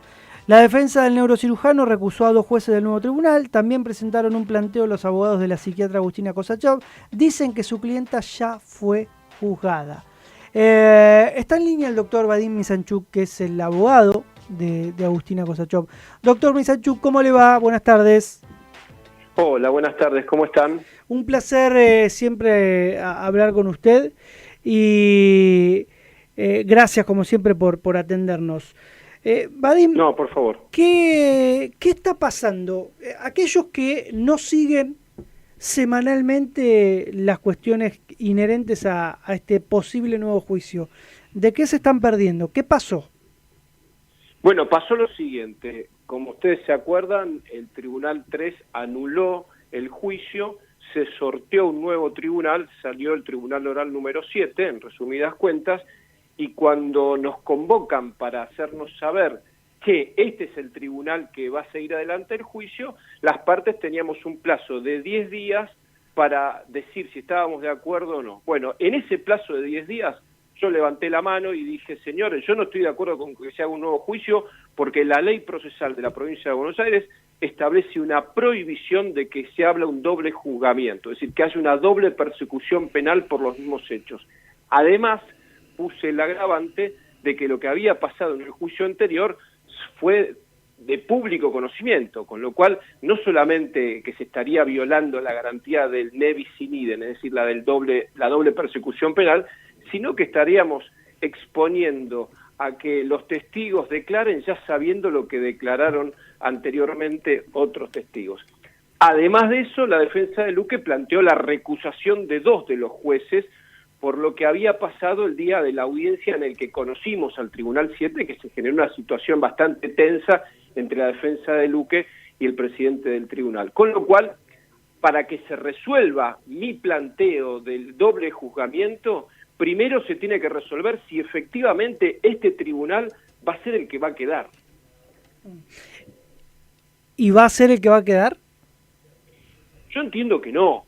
Yo entiendo que los planteos que hizo la defensa de Luque con respecto a la recusación de 2 de los jueces tienen bastante fundamento y que si no le hacen lugar a la recusación ahora en primera instancia, van a apelar y la Cámara, si no es la Cámara de Apelaciones, será la Cámara de Casación, les va a dar la razón, con lo cual es muy probable que se sorteen otros jueces y que el tribunal quede constituido de otra manera. Entonces, recién ahí quizás se podría empezar a hablar del planteo que hicimos nosotros. Jorgito. ¿Qué tal, doctor? ¿Cómo le va? El doctor Jorge Alfonso, buenas tardes, ¿cómo anda? Hola, Jorge, un gusto. ¿Te acordás tomando un café una tarde saliendo de un canal muy conocido acá en Capital Federal? Hicimos un planteo de esto y tuvimos nuestras diferencias, pero está resultando, ¿te acordás, no? Pero está resultando justamente porque, a ver, acá no hay sentencia firme pasada en autoridad de cosas juzgadas. Entonces, ¿de qué novicidad podemos estar hablando? Ese punto 1. Punto 2, ¿vos creés que puede llegar a ser esto un escarnio público con respecto a si se lleva a cabo o no el debate oral que se tiene que llevar a cabo para saber si realmente hubo una muerte, fue violenta, hubo una mala praxis, hubo un abandono, qué fue lo que ocurrió realmente con Maradona. La sociedad quiere saber, y creo que a nivel internacional también, qué es lo que pasa con Maradona y qué pasó con Maradona. ¿Vos qué decís al respecto? Bueno, con respecto a lo primero, yo te digo que nosotros aportamos en el planteo, y después lo defenderemos oralmente, muchos argumentos por los cuales entendemos que no es necesario que haya una sentencia para que se viole la garantía de nebis in idem, porque el código es claro, habla de una doble persecución penal. Pero bueno, en derecho 2 más 2 no es 4, es como en medicina. En medicina nadie tiene la verdad absoluta, 2 más 2 no es 4, es la misma situación. Con lo cual veremos qué termina diciendo la Suprema Corte de la Provincia de Buenos Aires o la Corte Suprema de Justicia de la Nación. Eso por un lado, nosotros vamos a ir a fondo con ese planteo. Después, con respecto a lo segundo que me planteaste, también muy interesante, yo creo que la anulación del primer juicio mostró una eficacia del Estado en juzgar casos que tienen tanto interés público. Y me remito para atrás a un montón de otros casos, el caso famoso del fiscal, un montón de casos que en definitiva siempre hay dos versiones y la justicia nunca llega a determinar si fue una u otra. Para nosotros, la muerte de Maradona claramente se produjo por un evento cardíaco que no era previsible para su psiquiatra de ninguna manera. Después, para los otros, la otra postura es que a Maradona lo asesinaron. Yo creo que esa postura quedó ya, casi te diría, en una situación de ridiculez absoluta, porque a Maradona nadie lo asesinó. Maradona llevó adelante determinados hábitos y tuvo determinadas patologías, y la verdad es que la gente no quiere poner el problema sobre la mesa. ¿Por qué no hablamos del consumo problemático? ¿Por qué no hablamos de la ley de salud mental? Es decir, hablemos de la cuestión de fondo, aprovechemos este caso para hablar de los problemas de fondo que tiene la sociedad. Pero bueno, en vez de hablar de eso, quieren armar una suerte de circo con esto de que a Maradona lo mataron, no sé a quién le sirve. Lo cierto es que para quedar bien con la gente quieren insistir, para quedar bien con la sociedad, la justicia quiere avanzar en un juicio que es nulo. Si no es nulo ahora, será nulo de acá a 10 años, pero no se puede permitir que se avance en el juzgamiento de personas violando la ley. Carla. Doctor, buenas tardes. Un gusto. La doctora Manini lo saluda. Quería saber, doctor, si usted, en base a estas recusaciones que manifestó que planteó la defensa de Luque y esta cuestión que planteó usted de que no pueden ser una persona, no, que yo no adhiero particularmente, entiendo que no hay sentencia firme, por ello no he hecho cosa juzgada, pero al margen de ello, ¿usted piensa que con todas estas cuestiones, si tuviese que dar una fecha, ¿cuándo pensaría que se volvería a hacer el juicio? Más allá de que usted dice que va a llegar hasta las últimas consecuencias como defensa de Kosachov. Sí, por supuesto. Lo que pasa es que hay planteos que se pueden resolver ahora y planteos que se pueden resolver más adelante. Yo no creo que estén dadas las condiciones para que este juicio se haga este año desde ya. Y por otro lado, nosotros también subsidiariamente ofrecimos prueba, porque la acusación que hicieron los fiscales se basó en una junta que hizo la bonaerense en La Plata en el año 2021. Y nosotros después aportamos un montón de pruebas que revirtieron las conclusiones erróneas de esa junta de la bonaerense. Con lo cual ahora lo que pedimos subsidiariamente, si no se hace lugar en algún momento a nuestro planteo, lo que pedimos es que se hagan nuevas pericias y en el cuerpo médico forense de la Justicia Nacional. Entonces esas pericias pueden llevar meses también. Con lo cual, si las cosas se hacen bien, este juicio no se debería hacer y deberían sobreseer a los imputados y quienes tengan que dar explicaciones porque se anuló el juicio anterior, que las den, que pongan la cara delante de la gente. Ahora, si se hace este juicio, se tiene que hacer respetando entonces garantías mínimas, como por ejemplo, que se hagan las pericias que pide la defensa, y esas pericias van a llevar mucho tiempo. Es decir, que requerían a partir de lo que sería el 338 en adelante, para que la audiencia sepa, es la admisibilidad de prueba. Ahora, ¿vos creés que puede llegar a haber, como yo lo planteé en su momento, yo estoy con el tema de, acá hay dos variantes, o es un homicidio culposo o es un homicidio simple con dolo eventual. Yo siempre dije, ojo con el abandono de personas seguida de muerte. Me dijeron, pero no, si había mucha gente cuidándonos, no, pero justamente es mucha gente la que estaba profesionalizada para cuidarlo y no lo cuidó. ¿Vos creés que puede haber también otro pedido por parte de una de los querellantes con trata de personas por una cuestión de explotación laboral? Y vuelvo a cuando Maradona fue llevado a la cancha de fútbol. Eso ya quedó descartado. Se puede ampliar, ojo, Doc.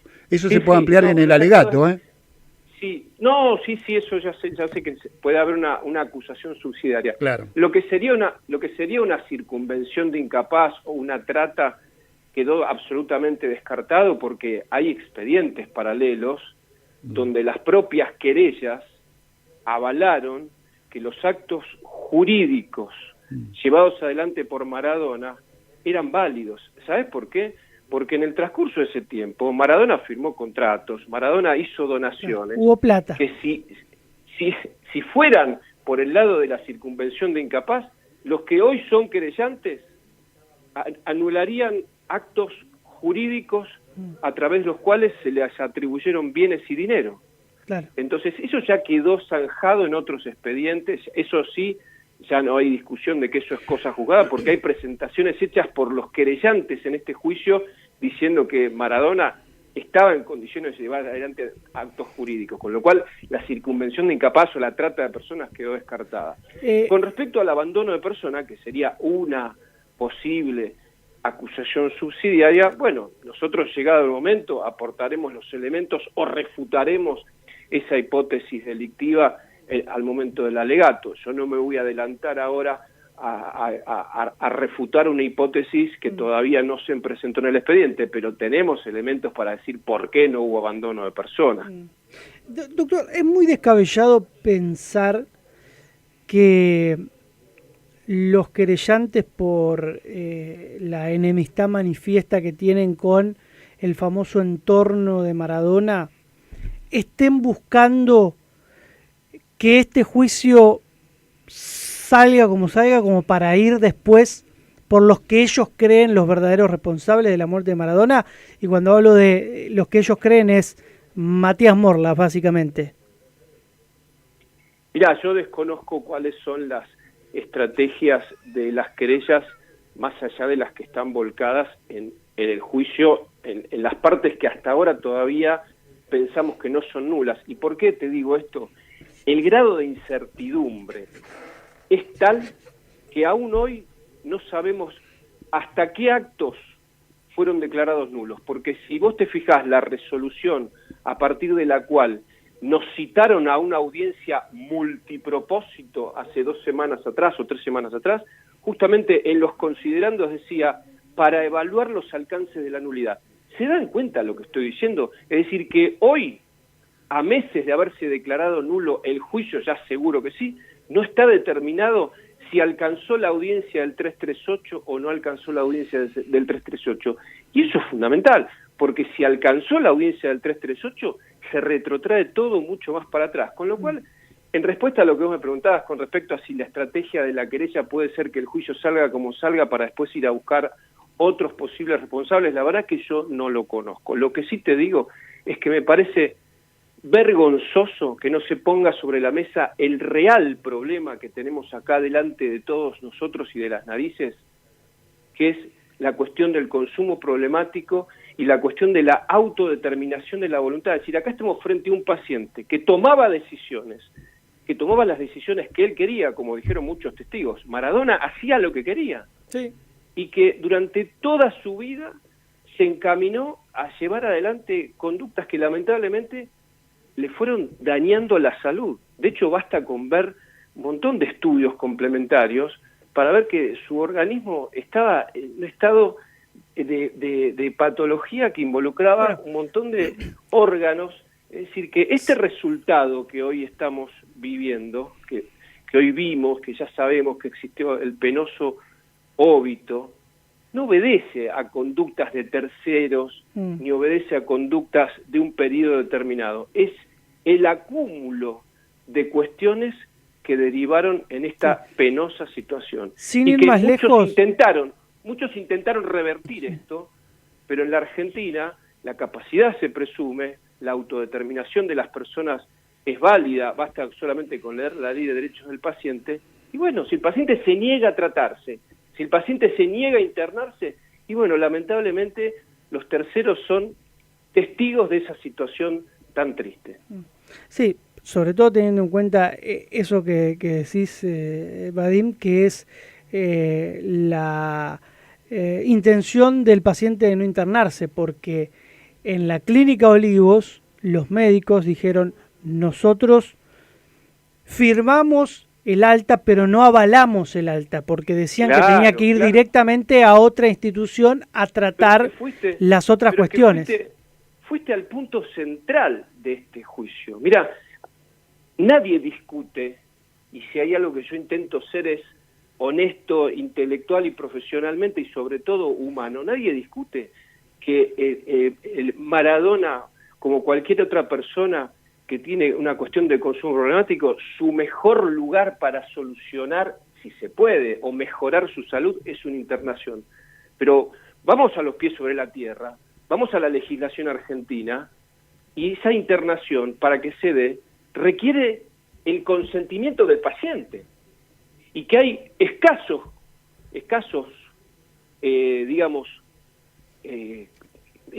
motivos para poder internar compulsivamente a una persona. Y esos están en la ley de salud mental. Y está claro que no se daban, en el caso de este paciente, los requisitos para internarlo compulsivamente. Lo dijeron todos. Todos lo dijeron. Y aparte lo digo porque es interesante el tema.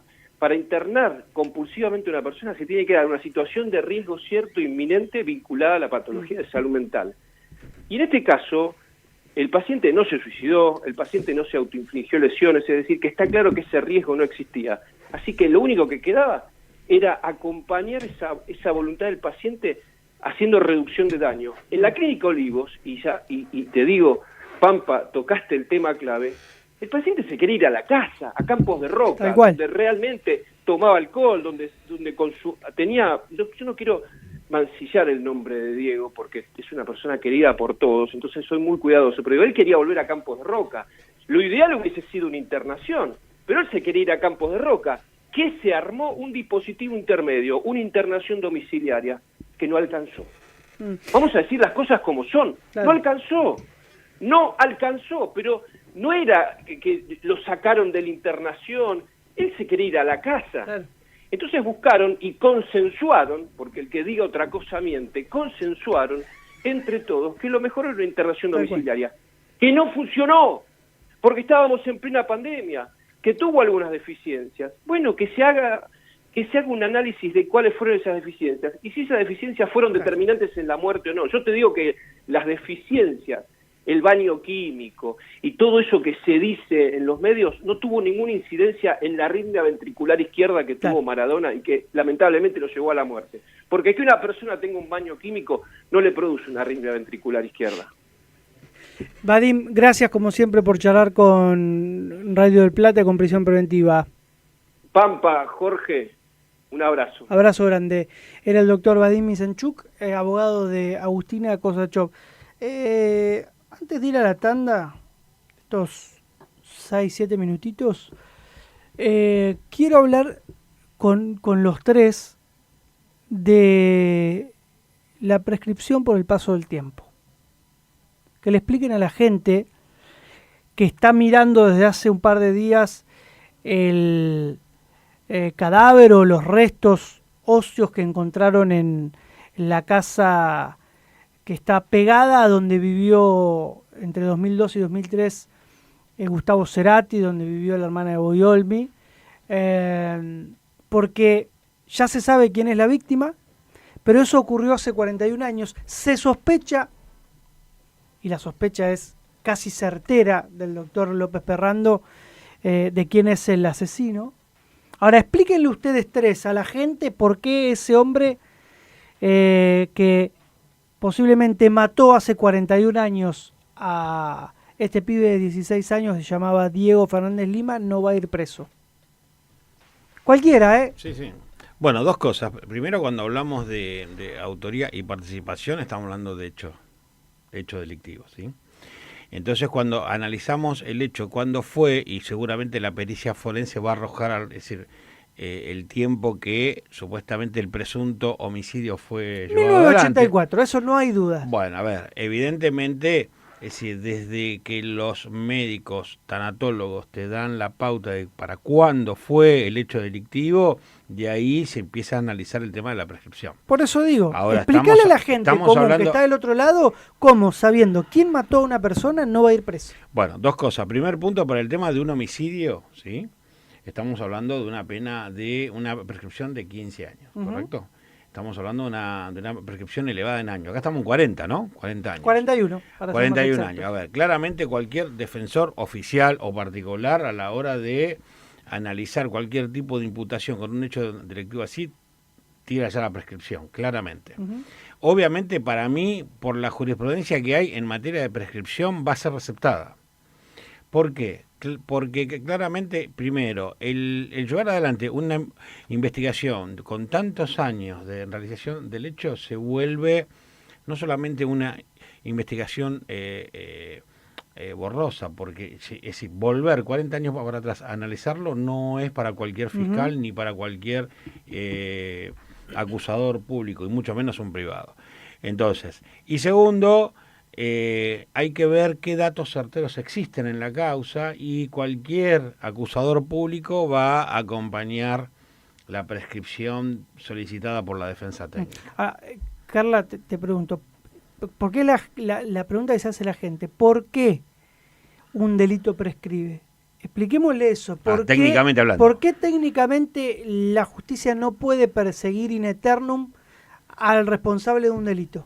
Por el paso del tiempo, lo cual genera la prescripción. En este caso un homicidio, 15 años, se entiende que han pasado 41 y técnicamente siempre derecho no es 2 más 2. Por eso hay digo, delitos que los... Pero eso, la gente te está escuchando del otro lado y te dice por el paso del tiempo. No, está bien, pero porque si la saben ley, quién fue, ¿por qué no lo pueden? El poder punitivo del Estado tiene un tiempo para investigar. Bueno, a eso ya es venció el plazo que se entiende razonable para poder, más como decía el doctor, más un homicidio. Es muy difícil quizás con un homicidio de 40 años para atrás, como más allá del cadáver y toda la etapa que médicamente se puede realizar, pero cómo se llega a otra, no se va a poder valorar mucha prueba, material probatorio.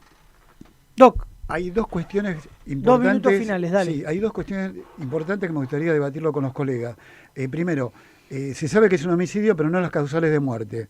Eso sí. No el equipo argentino de antropología forense todavía no lo logró, ¿sí? logró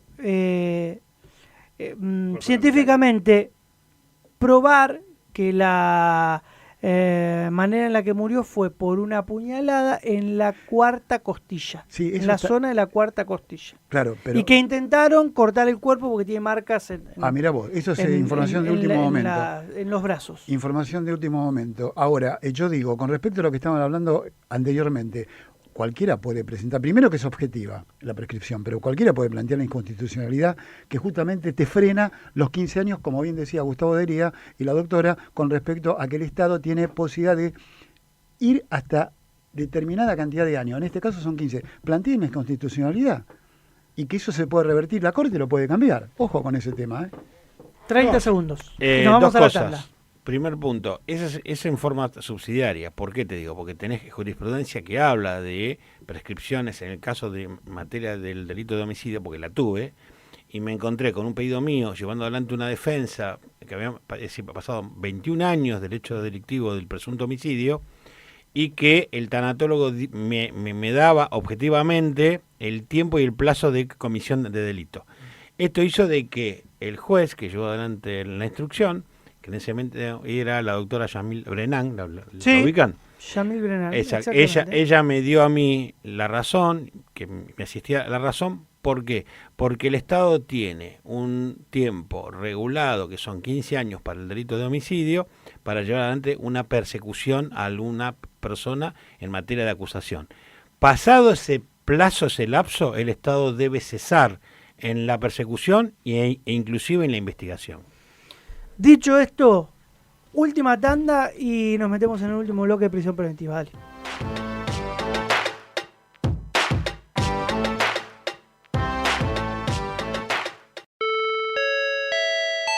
Su atención, por favor. Por la transmisión del partido Boca Racing, habrá cambios en la programación del sábado. La tarde de Liliana Cheli comenzará a las 19:30. Así Estano lo hará a las 20:30. Y Eternamente Beatles estará en el aire desde las 21:30. Muchas gracias por su atención. Del Plata, la radio de la verdad.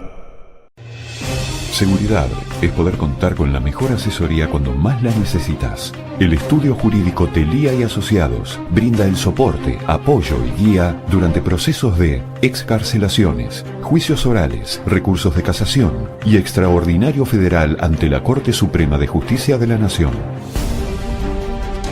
Logramos cada meta aplicando nuevas tecnologías, estrategias y métodos que satisfacen a todos nuestros clientes, bajo un trabajo en equipo y con alta responsabilidad jurídica. Estudio Jurídico Telía y Asociados, estrategia y soluciones legales. Son solo 6 pasitos, Kini 6. 654-321 Kini 6. Son solo 6 pasitos. A la suerte hay que ayudarla. Con el Kini estás a 6 pasos de tus sueños. ¿Qué esperas para cumplirlos? 654-321 Kini 6. Carro al Agua, lavadero de autos. Nos encargamos de la belleza de tu coche. Soluciona todos los defectos estéticos que tengas. Limpieza de interiores, lavado de carrocerías, lavado de chasis, lavado de motor y camiones. Estamos en Avenida Crisólogo Larralde 1141, Avellaneda. Horarios, lunes a sábados de 8 a 19. Contacto 1151 41 72 05. Carro al Agua. Solución y seguridad en limpieza del automotor. Estudio Jurídico Dr. Jorge Alfonso y Asociados. Urgencias legales, soluciones inmediatas, estrategias, las 24 horas online, defendiendo tus derechos. Departamentos Comercial Civil Previsional, Sucesión, Violencia Familiar, Laboral, Familia, Defensas Penales, Excarcelaciones, Detenciones Domiciliarias, Juicios Orales, Juicios por Jurado. Contacto WhatsApp 11 61 60 30 67. Instagram @Dr. Jorge Alfonso. Estudio Jurídico Dr. Jorge Alfonso y Asociados. Hasta las 15 continuamos en Prisión Preventiva. Se presume culpable. Con Pampa Mónaco, por Del Plata, la radio de la verdad.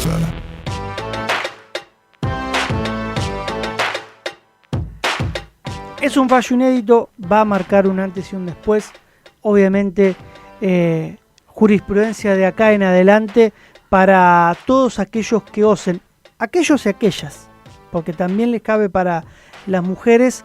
Entiendo, ahora se lo vamos a preguntar al doctor Santiago Olivera Aguirre, para todos aquellos que cometan el delito, no sé si llamarlo sextorsión, porque entiendo que acá no había una extorsión para o por algo a cambio de no mostrar imágenes, sino acá hubo una viralización de imágenes de una persona para con su expareja, imágenes de contenido obviamente de desnudez y demás.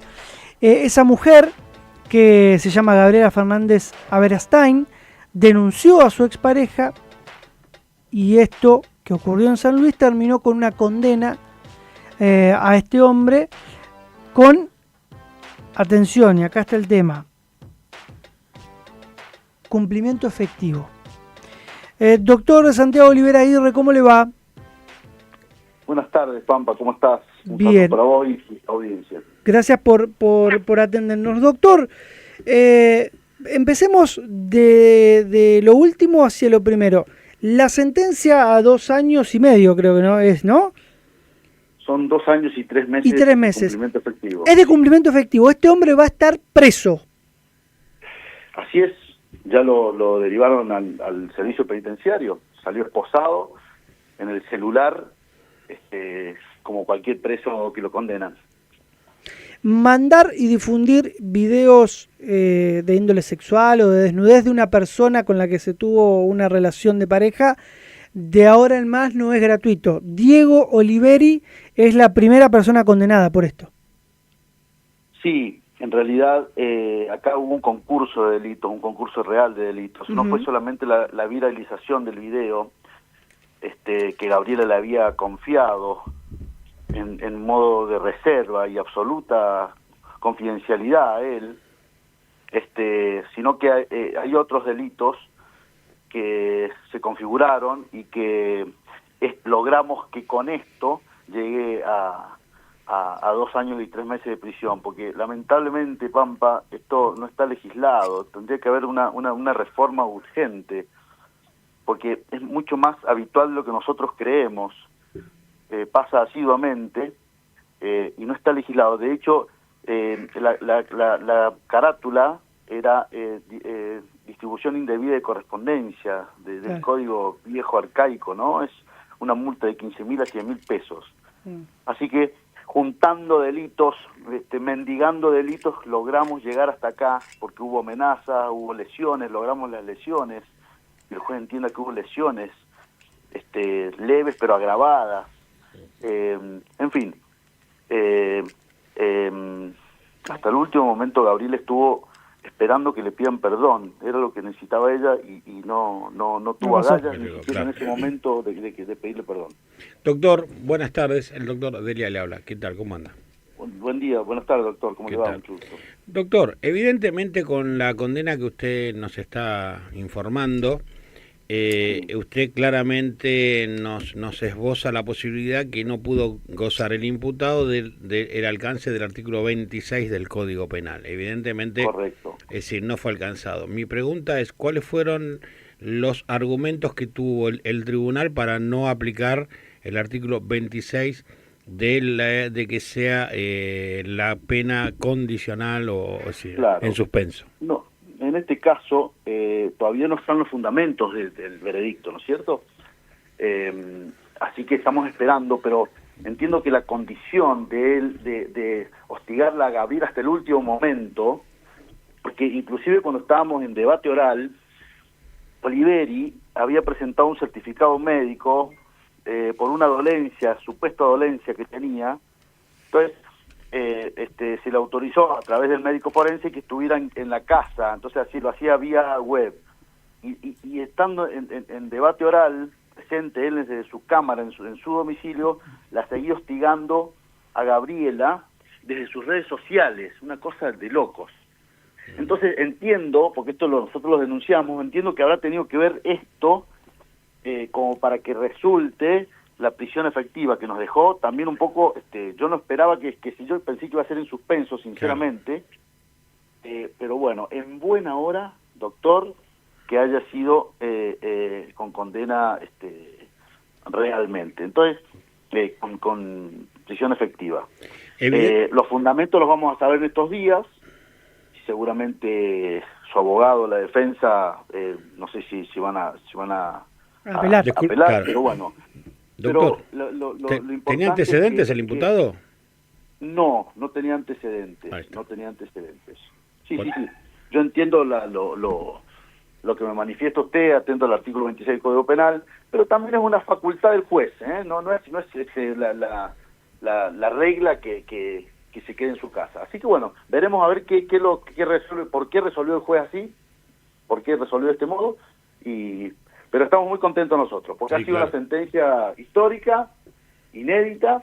Es la primera vez que en la provincia se llega a un juicio por este delito, así que en buena hora, y que como dijo Pampa, a partir de ahora va a sentar un precedente para los que quieran incurrir en ese delito. Por último, doctor, buenas noches. Saludo a la doctora Manini. Quería consultarle si usted al momento de alegar o en el transcurso de todo este proceso tuvo en cuenta el caso de La Rioja, del tatuador que fue condenado por un delito similar. Claro, se tuvo en cuenta, por supuesto, es el caso Pioli. Exacto. Lo que pasa es que en ese caso hubo un pedido a cambio de no publicarlo el video. En este caso no, acá era simplemente venganza, nada más. Gabriela cometió el pecado de enamorarse de otra persona y Oliveri no pudo soportar eso, entonces empezaron las amenazas y bueno, después concretó las amenazas publicando el video íntimo que Gabriela le había enviado. Él, a través de él y de Diana Yacanine, que era su novia en ese momento. Así que ambos distribuyeron el video de Gabriela. La mujer llega a zafar, ella pidió disculpas y tiene una probation o algo similar. No, lo que hicimos ahí, porque ella pidió perdón, se quebró, dijo que fue manipulada y objeto de la violencia psicológica de Oliveri, reconoció los hechos, reconoció... Reparación integral, imagino. Una reparación integral que está prevista en el Código Penal. 59 inciso 6. 59 inciso 6, correcto. Así que bueno, se indemnizó, y en buena hora que haya pasado eso, porque Gabriela sufrió muchísimo y perdió trabajos. Pensemos que Gabriela era la número 1, era campeona argentina de fitness. Claro. Tenía más de 70 alumnos, perdió los trabajos en sus gimnasios. Ella era representante de productos de la salud que le pagaban, y eso lo perdió todo. Así que fue un acto de justicia también que la hayan indemnizado, y muy bien indemnizada. Doctor Santiago Olivera Aguirre, gracias por estos minutos con Radio del Plata y felicitaciones por esta condena, que parece leve, parece poca, pero para cualquier persona...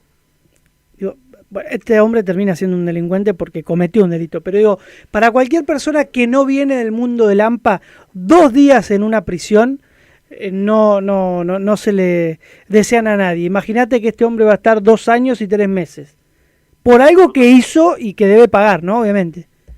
Absolutamente de acuerdo. Abrazo grande, doctor. Muchísimo. Gracias a ustedes. Adiós, doctores. El doctor Santiago Olivera Aguirre, se reía el doctor Alfonso. No, pero fuera de broma, digo, el delincuente tal vez pasó por una comisaría, sabe lo que la tumba. Ahora, una persona común y corriente, sacándolos a ustedes que van a las cárceles a visitar clientes y demás, una persona común y corriente, al operador, lo llegás a meter 2 días en un penal, sale tiernito, sí, sale tiernito y comido. Un minuto en una alcaldía, en una comisaría, 1 minuto en un penal. Por eso. Estás justamente en la pyme del delito. Vos entraste por un robo de gallina y salís saliendo un terrorista de Estado. Ahora digo... O salís siendo un gato lavataper, claro, como dicen ellos. Yo pregunto, ¿no? Ignorancia, hace de cuenta que no soy abogado. ¿Tiene condena firme? Sí.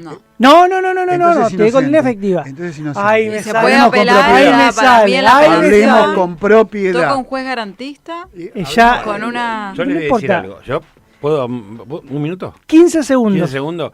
Esta sentencia seguramente va a ser revocada en Cámara. Para mí va a quedar en libertad. Te voy a contar por qué. Ustedes son unos garantistas. 2 razones. Primero, no tiene antecedentes. Exacto. Es primario en calidad de imputado. Y segundo punto, todas las penas son de cumplimiento efectivo, salvo que sea alcanzado por el artículo 26. En este caso, tiene todas las condiciones. Ustedes son unos garantistas. Para mí sale... Pero tengo que retrucar esto. No 10 segundos. No es garantismo, es basarse justamente en la Carta Magna Federal. Basta, cerrado, doctor Alfonso. Carla, gracias por haber venido. Gracias. Jorgito, gracias como siempre. Un gusto. Gustavito, gracias Un placer, gracias amigo. por venir. Siempre, ¿no? Porque estuviste de vacaciones. Estuve de vacaciones. Estuvo trabajando. Mandó el justificativo.